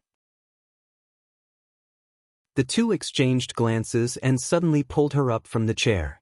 The moment Jinwan's hands regained their freedom, the man who had been conversing with her the entire time took out a blank check from his pocket. The man pressed Jinwan onto the ground forcefully and tugged on one of her hands. He stuffed a pen into her hands. If you want your life, sign the check immediately. 5 million yuan. Account name and amount. Write it for me right now. Jinwan was pressed onto the ground. She stared at the blank check in front of her and suddenly felt like cursing. The two of them were clearly repeat kidnappers. It was clear that they were too familiar with the ways of this rich young master. The few sentences they exchanged clearly showed that they had no intention of letting her off. Instead, they were trying to swindle more money out of the victim. They actually carried around this kind of blank check from who knows which bank they obtained it from. The hope and vitality that had just been ignited instantly dissipated. She lay stiffly on the ground, unmoving. She held the pen in her hand, but she stared at it intently. She refused to sign a single word. You're tuning in to the Passion Pages YouTube channel. We're so grateful for your support, and don't forget to subscribe to join us on this incredible journey through captivating stories. Your generosity through donations truly makes a world of difference, as it's the primary source of revenue that allows me to expand and enhance this channel for you. Thank you from the bottom of my heart for being a part of this adventure.